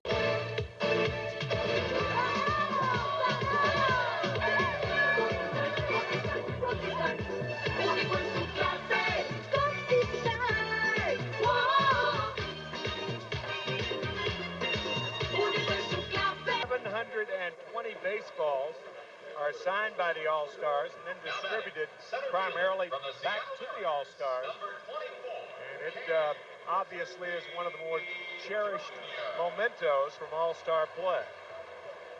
Just one change as we go to the top of the sixth. Tony Fernandez of the Padres, the new National League shortstop. It's 6-0 for the American League. Ken Griffey Jr., leading candidate for the game's Most Valuable Player award. He singled a drive and a run in the first. He hit the only home run of this game to this point in the third. And if you remember Tom Kelly's remarks before the game, he said, Ken, you might have a little trouble with this guy. Talking about Tom Glavine. Well, he's 2 for 2, and the home run coming off Greg Maddux. And, of course, kiddingly, talking about how the lineup would do and how well they would do in the first inning, and they did. He's taking another step toward the MVP award as he pulled one down into the right field corner. And now he's lacking just the triple to hit for the cycle tonight.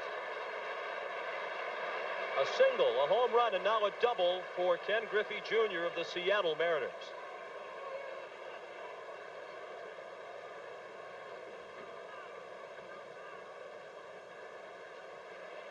With his home run earlier in the ball game, the Griffeys, Ken Griffey Sr. and Jr., are the first father and son duo to have each homered in an All-Star game. Ken Griffey Sr.'s was in the 1980 game at Los Angeles off Tommy John. Sandy Alomar Jr. fouled the first pitch away for strike one.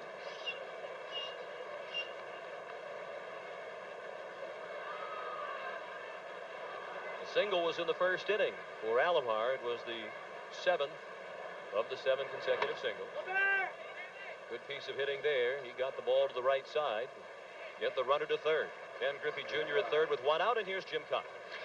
Well, Sean and Tim, you know, the Padres could have some alumni game here. Joe Carter and Roberto Alomar coming back. What was it like coming back to San Diego for you? I tell you, it was very satisfying and gratifying for me to have played here for 1 year in 1990 and to come back here and play an All-Star game. I mean, my first 2 All-Star games in Toronto and San Diego. You have to talk a lot to the media, but my kids enjoyed it, and I started my first game hitting fourth, and I was in heaven today. I had a really great time out there. What about the times talking to your former teammates that you maybe haven't seen for a while? Well, I didn't have that much time to talk to all of them. I would have been there all day with so many of them, but I got a chance to spend a little time with Bip, a lot of time with Tony Gwynn, because my kids stayed over his house, you know, the last couple of nights.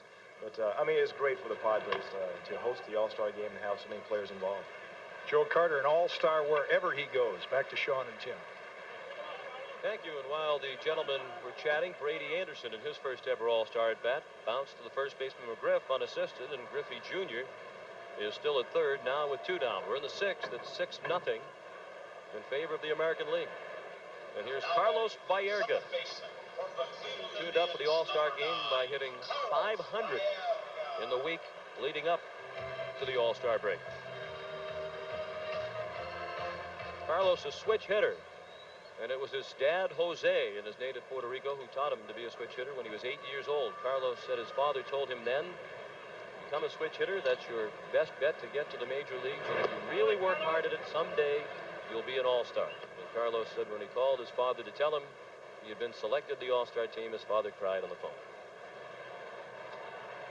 Jose Baerga, Carlos's dad, is here tonight. Carlos took a while to get the news. He was in Texas with the Indians and out shopping for a Mercedes with Felix Fermin, who at $950,000 a year is the highest paid of the Cleveland Indians. And they went off to Fort Worth. It was the trainer of the Indians, Justin Warfield, son of Jim Warfield, who told Baerga, and Carlos didn't believe it. He went running into the clubhouse to find out if it was correct.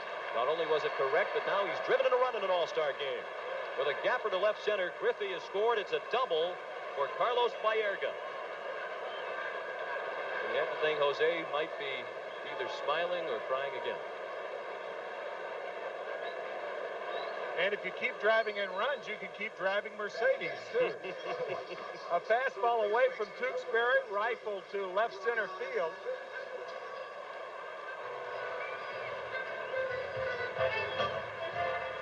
Boy, I'll tell you, hitters' eyes light up when they see fastballs up around the letters. And you could see those eyes lighting up. Raman Ventura up for the first time. So it's 7-0. 7 runs on 12 hits now. For the American League, 2 doubles in the inning. The leadoff double by Griffey Jr. and the 2-out double by Bayerga. That's the first run surrendered by Tewksbury in his inning in 2/3.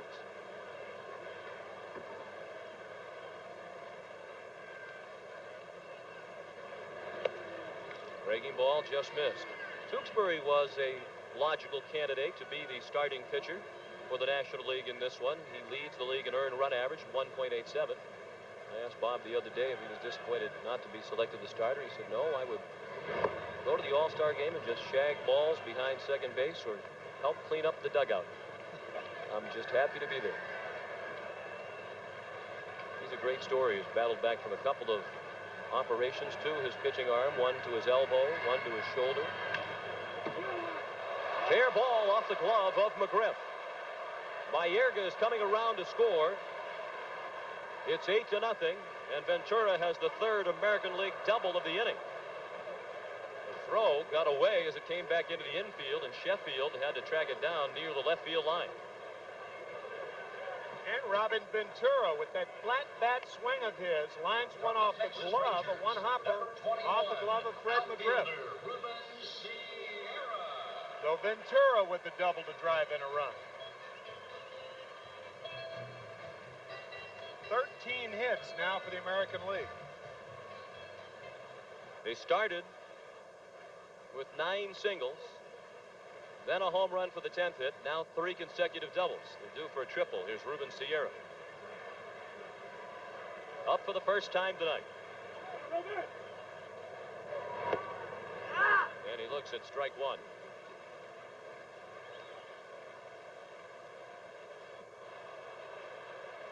It was a tough call in the outfield among 2 Texas Rangers for Tom Kelly. Juan Gonzalez certainly deserving of all-star recognition, but Sierra, the veteran player, got the call over his youthful teammate. Well, they should expand the rosters. 28 players on the rosters, too few. That's well hit to right. Win to the wall. Home run, Ruben Sierra.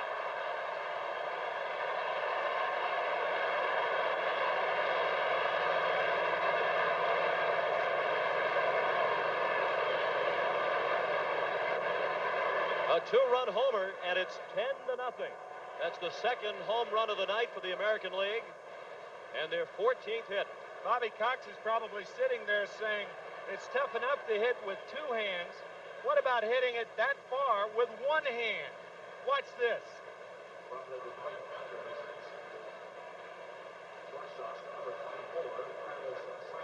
It was 390 with 1 hand. Probably 780 with 2. We saw yesterday in the home run derby, the ball was really flying out of this ballpark, and you felt like if the hitters had a chance to see in the twilight that if it wasn't particularly bright, they'd have a chance to hit tonight. And at least on the American League side, they have.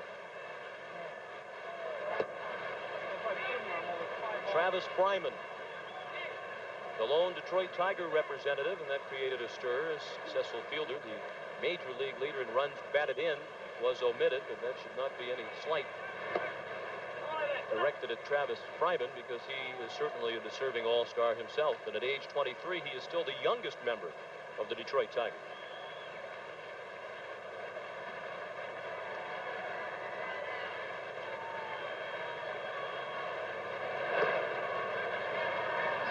And Fryman walks on 4 pitches, so things are coming apart for Bob Tewksbury here in the 6th. He worked a 1-2-3 5th, but he's allowed 3 doubles, a home run, and a walk now, and here comes Bobby Cox out to get him.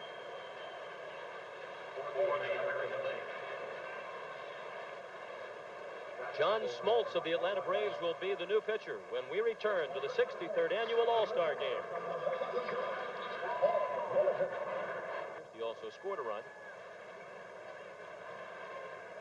And Molitor takes a strike of the knees. Talk about a well-kept secret. A 303 lifetime batting average, 158 home runs, 396 stolen bases.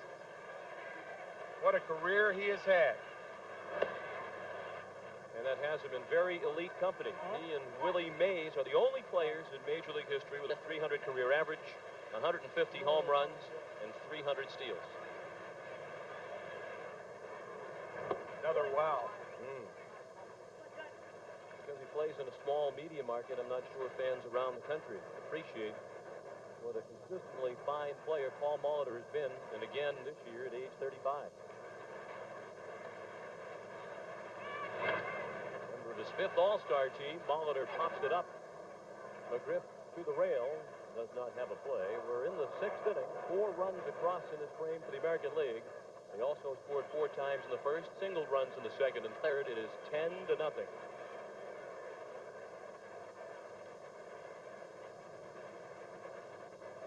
Ruben Sierra telling Robin Ventura, who was aboard, about his home run. That's well hit and sinking fast at right. It falls in front of Gwynn. Fryman stops at second. Out at second. Gwynn threw in behind him. Fernandez tagged him out.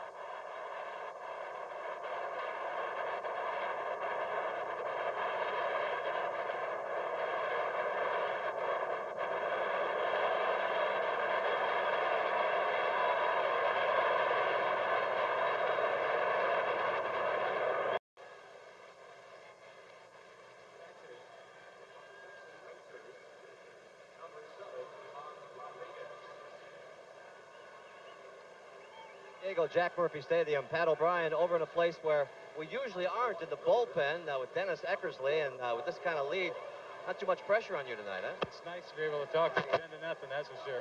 How does this bullpen rate versus other bullpens around the league? You like them open, don't you? Yeah, I mean, there's a lot worse bullpens, but you know, you like a bullpen where you feel like you're in part of the game. There's some bullpens where you come out from left field or center field and you don't even know where you are when you get through the gate. So it's nice to be able to get a feel for the game. Hope to see you in the game tonight. Shooting the bull with the F. Back to you guys. I'm glad he said that. From the San Diego Padres, right fielder, number 19. New pitcher for the American League. The 6th pitcher in as many innings for the junior circuit, Mark Langston, the lone representative from the California Angels. And Mark Langston, quite candid, saying that Jim Abbott should have been the one selected instead of him, his 3rd All-Star game. Working to Tony Gwynn. The pitch caught by the new catcher for the American League, 20-year-old Ivan Pudge Rodriguez of the Texas Rangers. It's the first of many All-Star appearances for him. Travis Fryman, after the embarrassment of getting nailed on the bases, throws to Paul Molitor. A high throw. And perhaps Travis is still thinking about the base-running blunder a moment ago.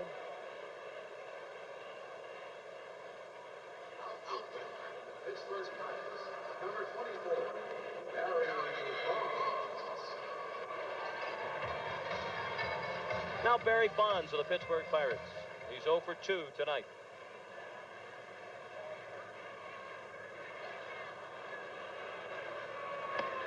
Big breaking ball.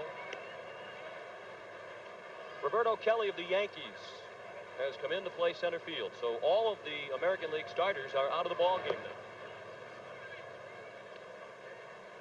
Langston candid about it, that he felt Jim Abbott should have been the selection. Jim Abbott only 4-11, but with an ERA of under 3, and he's been the victim of absolutely no run support. Paul Molitor victimized by a bad bounce. Bonds is going to try for second, down 10-0, and he's in there safely. The first extra base hit of the ball game for the National League. How victimized, I think, the appropriate word there, Sean. From the San Diego Padres.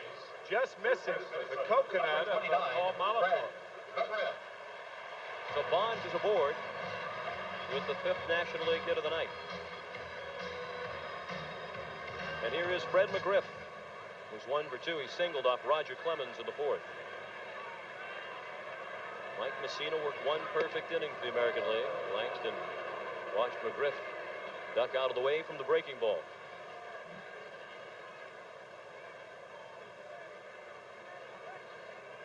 What a miserable year it has been for the California Angels. Both on and off the field. On the field with their cellar-dweller status, and off the field with the car crash that has knocked their manager out of action, at least until mid-August now is when they tell us Buck Rogers might be back.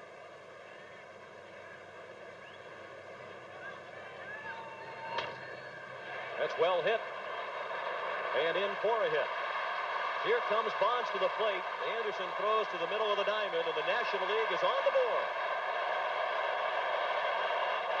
Fred McGriff delights the Padre faithful. They've been waiting for something to cheer for, and now they have it. One of their own has knocked in the first senior circuit run of the night.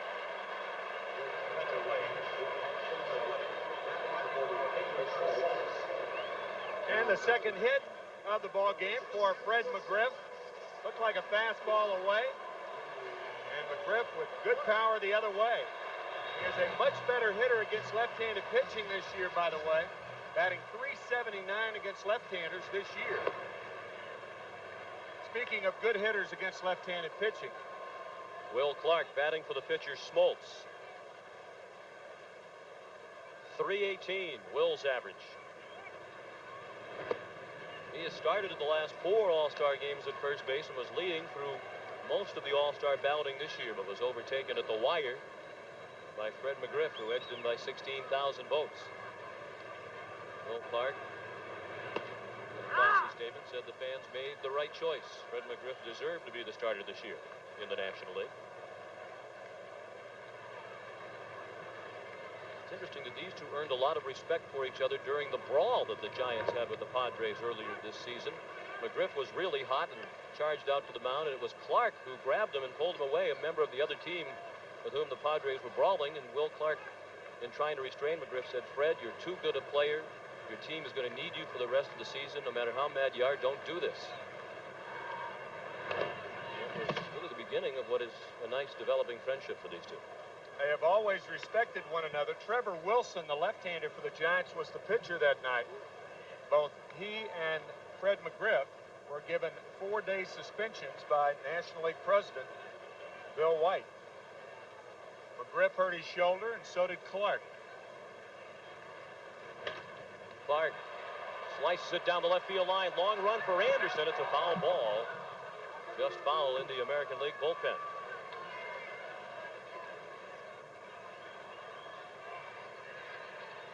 10-1 American League. We're in the bottom of the 6th. The National League has scored its only run of the night here in the 6th. And they have a runner at first with 1 out.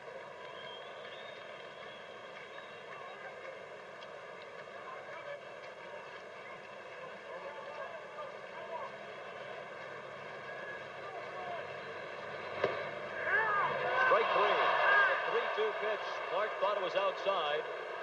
Doug Harvey's had a generous strike zone tonight. That looked to be a pretty good pitch from our vantage point. And it's the second out of the inning. First strikeout for Langston. He was telling Ron Gant, the next hitter, that it was up. It wasn't up. It could have been outside. We'll take a look. Yep, looked a little outside. Doug Harvey, usually a guy who makes you, from a width standpoint, who makes you throw a strike. That ball appeared to be a little outside. And Doug Harvey, mentioned earlier, at age 62, working his 6th and final All-Star game after 31 years as an umpire. He's hanging it up, and he was making the notation of Ron Gant, who's up to bat for Andy Van Slyke.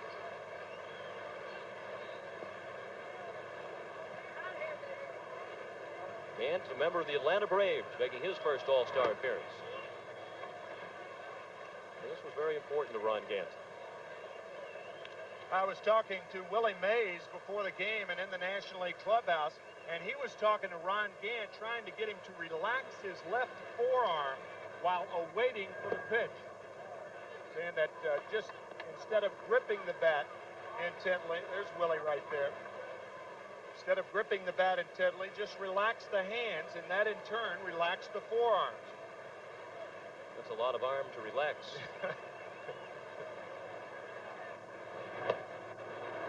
Gant felt up until this point that he was not getting his due as one of the best all-around players in baseball. He's twice a 30-30 man with 30 home runs and 30 stolen bases in the same year.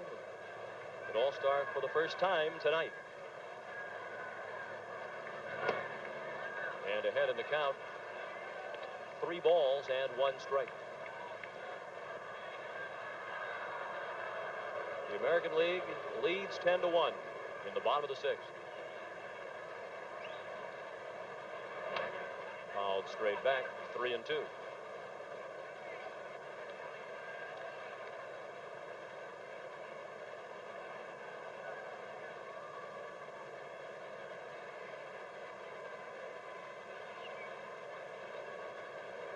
two other players who've had back-to-back 30-30 seasons, and they are Willie Mays and Bobby Bonds.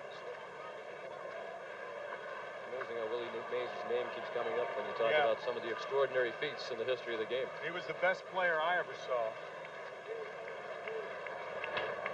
Pulled down the line. It's going to be a long throw for the Gold Glover Ventura, and he got the Speedy Gant by a running step. The National League is on the board after 6. It's a 9-run lead for the American League. And John Kruk of the Philadelphia Phillies is in right.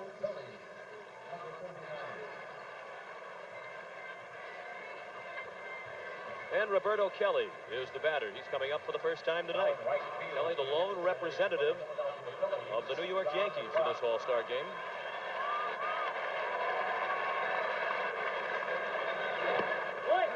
And he swings and misses the first pitch from Dennis Martinez.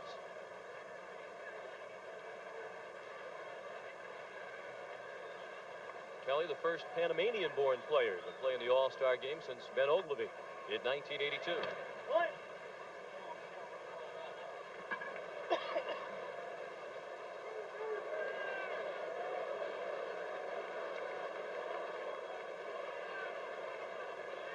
Dennis Martinez, a native Nicaraguan, making his 3rd All-Star game appearance. He now makes his home in Miami. And father of 4 children, has a couple of them along. And is he ever a hero in his home country? Perfect game last year against the Dodgers. And a perfect at bat with Roberto Kelly. Struck him out on 3 pitches. Let's check in with Jim Cox. All right, Sean, here with American League first baseman Mark McGwire. What fun, huh, to come out like this with the double-digit runs? It's one of the better games I've played in as far as All-Star. Yeah. Well, you've played in a lot of good ones in the first half. Now tell me, you're keeping your hitting tips, you're keeping them secret, but looks like you have a very relaxed right elbow. Does that have something to do with your swing? Yeah, I got to keep it inside, and sometimes I hit my forearms together, sort of like what Joe Morgan did when he played with the Reds, and it just tells myself to keep my arm inside so it doesn't flare up. If I flare up, sometimes I tend to get long, so it's just something I've done over the past spring training, and it's worked. You know, you Oakland A's are keeping pace with the Minnesota Twins with guys that nobody's ever heard of, like Troy Neal, and it's miraculous. I think that's why we're going to sit pretty right now. I think we're going to get our big boys back right after the break here, and I think we'll be tough to the Minnesota Twins, and we play them 6 more times, so it's going to be a good road down the.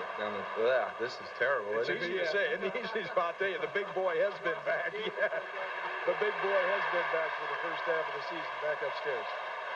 And perhaps Mark McGwire was rattled by the trip around the base pass of Pudge Rodriguez. He had a shot to the wall in right. Kruk couldn't catch it. But then the youngest All-Star at age 20 was thrown out trying to stretch it to a triple. John Kruk can't track it down. Ball hits the heel of the glove. He is awarded, however, a double. And the relay throw to Gary Sheffield nails the diving Rodriguez.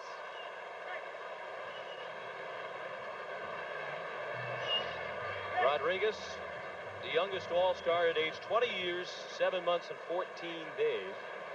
He is the first player ever born in the decade of the 1970s to appear in an All-Star game. That's kind of frightening. Even I feel old. There's Chuck Knoplock, another first-time All-Star, and this is 2nd year in the major leagues. Come on, 2-0 on Knoplock, American League Rookie of the Year last year. Hope you're able to say that a long time.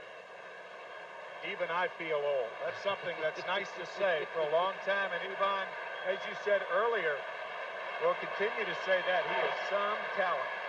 Only been 5 players who ever appeared in an All-Star game at a younger age than Pudge Rodriguez. Dwight Gooden, Butch Weiniger, Jerry Walker, L.K. Line, and Johnny Bench, the only younger All-Stars. Pudge said his goals this year were to hit 300 and be an All-Star, and he might accomplish both of them this year. Knobloch walks. Craig Biggio converted. As a matter of fact, he was a catcher in the All-Star game last year in Toronto. And catching comes in handy as far as accuracy and throws are concerned. Biggio, now a second baseman. Only one of 2 players who have played 100 games behind the plate and 100 games as a catcher. Craig Biggio, not only an All-Star catcher, But an all-star second baseman, too, with a fine throw to Gary Sheffield. Only all-star. To have been an all-star at both of those positions. That's an incredible transition, as you noted. 1 year to do it. Brady Anderson, the batter. Pete Rose, an all-star at 5 different positions. All 3 outfield positions, first and third, but certainly not a catcher.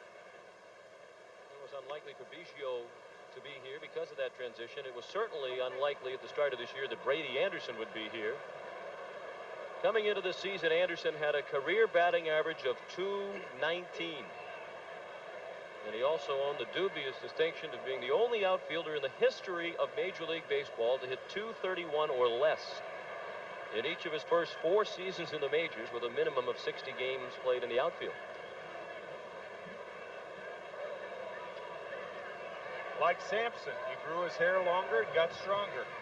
I'll see a lot more of those 90210 sideburns, I think, You around got that right. Major League Baseball.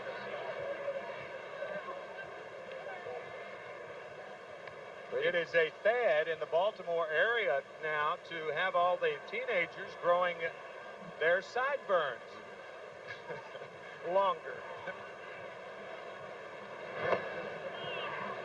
That's a ball low. Brady says he doesn't think it's the sideburns, but he is going to leave them at that length. And he doesn't like the comparison to 90210, actually. He said it has nothing to do with that television program. Fernandez steps on the bag. He didn't need to throw to first. 7th inning stretch, 10-1 in favor of the American League.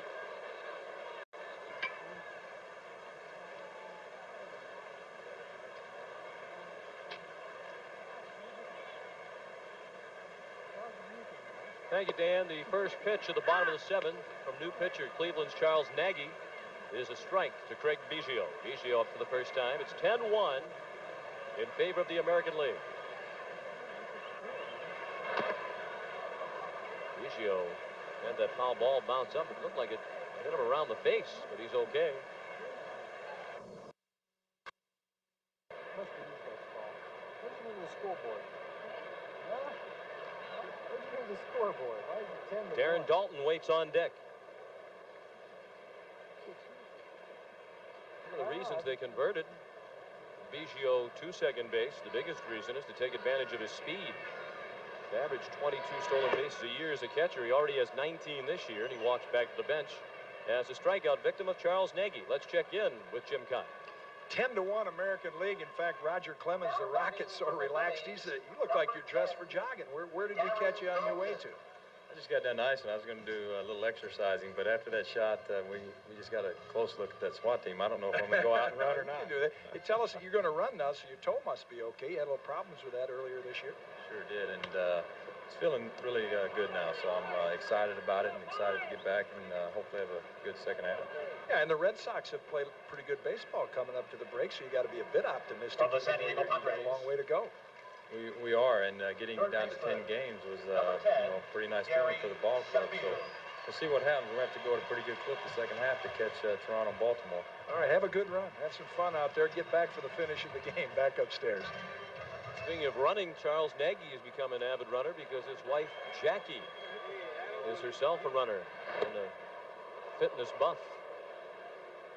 Gary Sheffield got out of the way of the pitch and did check his swing. They peeled down to first, and Rich Garcia said it was not a swing.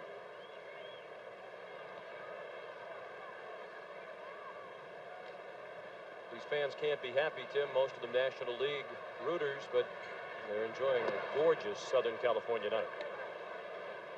Well, a beautiful night, a beautiful stadium. This stadium has housed the Chicken, Mick Jagger, Simon and Garfunkel, Roseanne Barr, Steve Garvey. Rather eclectic, I would think. The Super Bowl was expanded in the mid-'80s up to its capacity of 60,000, and named for a great man, a former sports writer and sports editor here in San Diego, Jack Murphy, who's the brother of New York Mets longtime broadcaster Bob Murphy.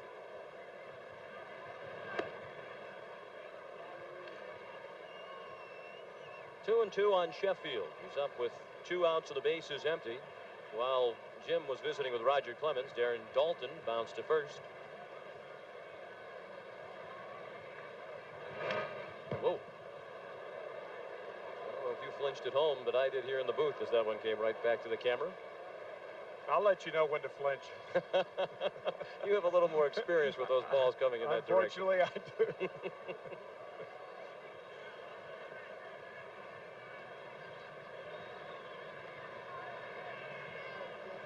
Yankees pitch.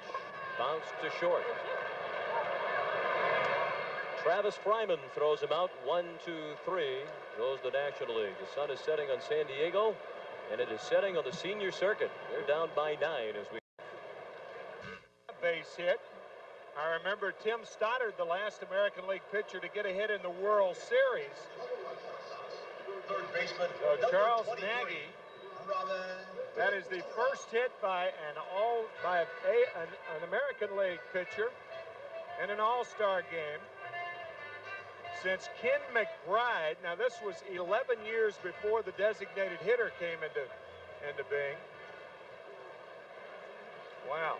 That was in 1962. Robin Ventura sinks one into center, a base hit. Saw Nagy switch helmets, so even though he's a pitcher, he has a batting helmet, now a running helmet. That might be the first batting helmet he's ever worn on any base. He did fly down the line, though, didn't he? Huh? Work with his wife Jackie's been paying off. Yeah.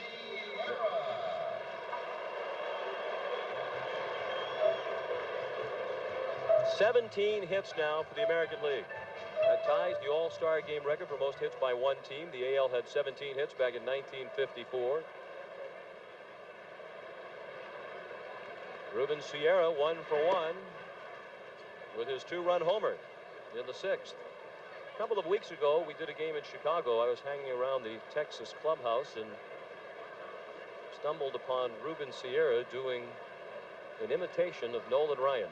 It was very humorous, and with some prodding yesterday, we got Ruben to do it for us. Look at the right shoulder. And the lean to the right. Yeah, lean to the right. To get the ball.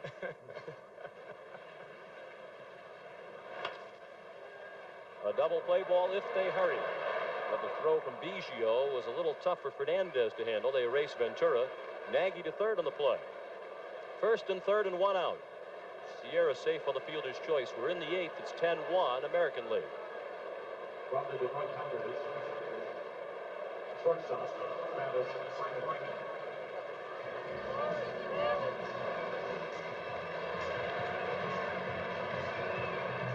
Now Travis Fryman, who walked in his first ever All-Star plate appearance.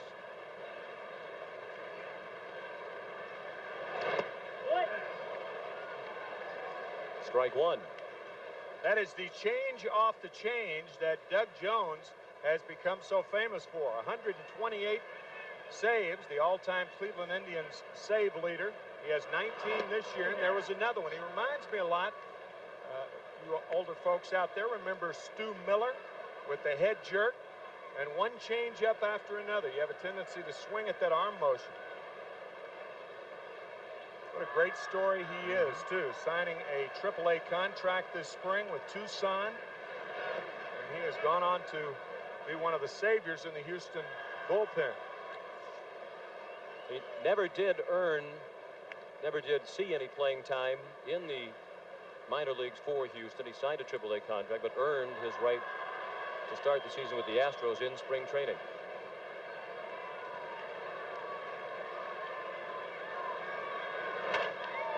Base hit. Fryman is perfect. Nagy scores. It's 11-1.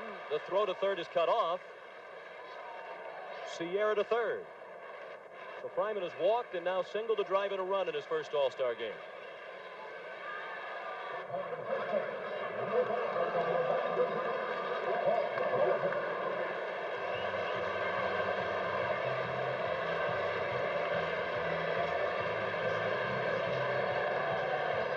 Bobby Cox has watched the American League pile up a record now 18 hits. 3 in this inning. Paul Molitor, the 5th batter of the inning. He came up as a pinch hitter for Mark McGwire in the 6th and singled off John Smoltz.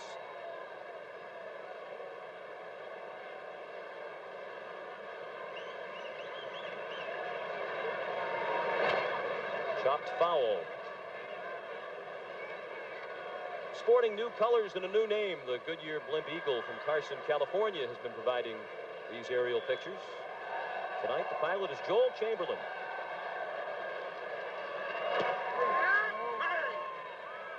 Molitor frozen by the 0-2 pitch, and he's gone on 3 pitches. 2 outs now in the 8th. It's 11-1 in favor of the American League. That's the first strikeout for Doug Jones. And the American League on their way to winning 5 in a row from the National League. That has never been done. They have won 4 in a row one other time, back in the late 40s. Of course, the National League's longest winning streak, 11 games. In All-Star history, there's been a lot of trends back and forth. Roberto Kelly up there with 1 ball to count. That's well hit, fair ball. Down into the corner and into the bullpen. Sierra has scored. Fryman is being waved around. He scores. It's a 2-run double for Roberto Kelly of the New York Yankees. That is the 100th hit in All-Star competition by a member of the New York Yankees. They have more than any other Major League team.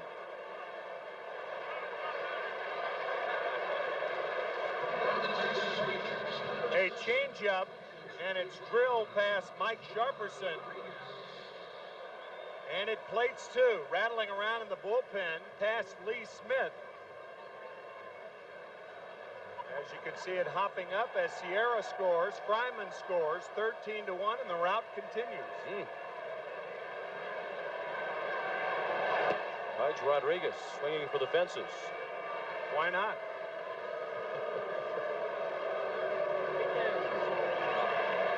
Pudge just a little bit older than those fellows you just saw. Talking with Jim Sundberg yesterday, for so many years an outstanding Major League catcher. He played in the Heroes game, and he's a broadcaster for the Rangers. And he says Pudge Rodriguez has the finest skills of any young catcher he has ever seen.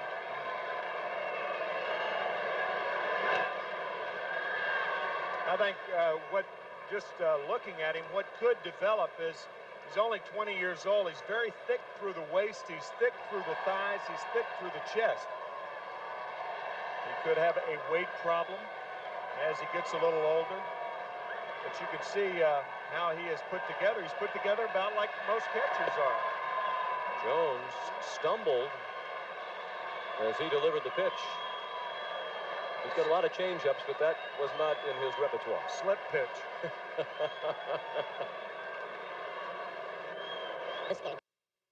Players who weren't here, is there any consensus around baseball of maybe changing the selection process? Successful fielders don't get in. I mean, there's always a complaint about somebody. Well, there are a lot of very good first basemen in the leagues these days. I haven't heard any talk, and I was in the dugouts, and I didn't hear much about it. If indeed there is, I'm going to badger you one more time on this. If indeed there is this alleged fax, would you consider resigning? Under what circumstances would you resign? They can't fire you. Well, I don't think that's a subject. I don't intend to resign. I don't think the issue is going to come up. And I think we will come together and deal with our problems. Think that's going to happen? Yes. You like being badgered in your own box? I'm happy to be badgered. I'm used to it. Hope you're enjoying the night. How many hot dogs tonight? Just one. I thought this was a 3-dog night for you anyway. Commissioner, always a pleasure. Nice. Thanks, Pat. Back to you guys. Fay is okay, and you get diverse opinions. I think the thing I admire most about Fay Vincent, he is certainly not reluctant to make the difficult decision. It is a very difficult job when you're dealing with 26 and soon to be 28 owners and their egos, which are large. And you're not going to please everybody most of the time because there are diverse interests among baseball's ownership. He has put his foot down when he's felt it has been in the best interest of baseball. Whether you agree with the individual decisions or not is one thing, but he deserves credit for making it. Truck with the base hit.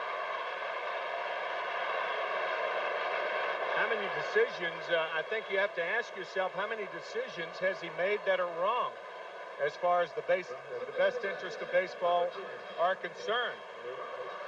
The most recent, the realignment, the Chicago Cubs and the St. Louis Cardinals going to the Western Division next year along with the Colorado Rockies, when expansion occurs, and then the Cincinnati Reds and the Atlanta Braves going to the East. That should have been done, it seems to me, 23 years ago. It's long overdue. I would agree.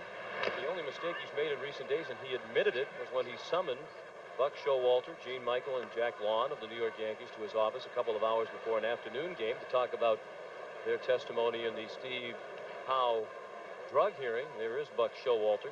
And he apologized for that publicly. But other than that, as you point out, clearly realignment is in the best interest of baseball. And in this case, it's the Chicago Cubs looking out for their own best interest, but somewhat selfishly, since it is in many ways not in the best interest of the overall game. Bip Roberts, the batter.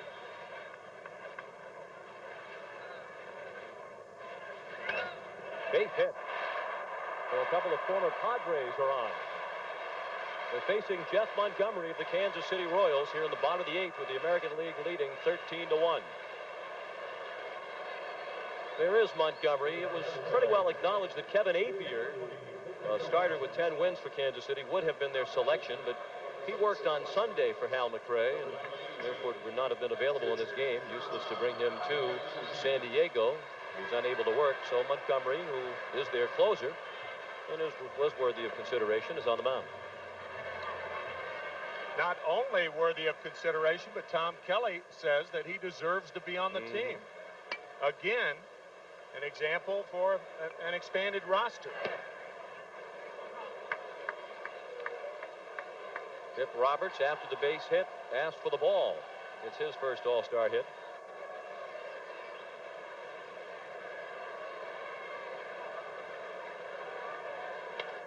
He got the hit, and Rich Garcia got him the ball. Tom Pagnozzi with the pop-up in shallow right. It's handled by Ruben Sierra.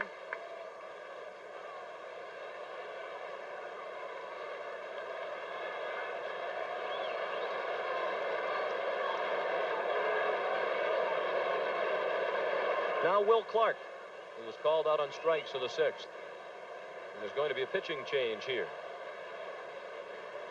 Rick Aguilera of the Minnesota Twins is coming into the ball game, and Jeff Montgomery departs. For the AL, and the new pitcher is Rick Aguilera of the Minnesota Twins. On to face Will Clark with first and second and 2 outs. Clark deep down the left field line. Anderson to the wall. It's a home run.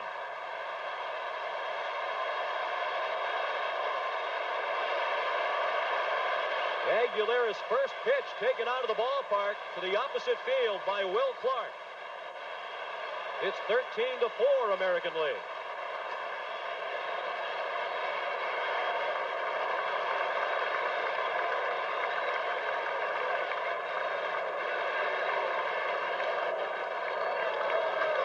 That is the first 3-run home run hit by a National League player since Johnny Callis's 3-run homer in 1964, the first year of Shea Stadium. A 3-run shot by Will Clark. He had taken a fastball for strike 3 the last time up. And revenge, and how sweet it is. I don't care what the score is. They obviously don't go as much by the numbers in the All-Star game, particularly with the score the way it is. But go by your own numbers. Had this been a game of meaning, Tom Kelly would have known that Clark had already homered twice in his career and only 14 at-bats against Aguilera, so that is his 3rd and 15 at-bats against Aggie. Ron Gant, the batter, 3-0 the count.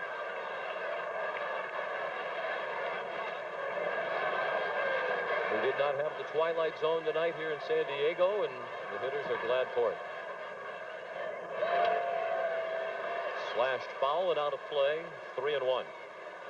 That's an example of how managers treat a game like this. A 3-0 pitch, Ron Gant swinging.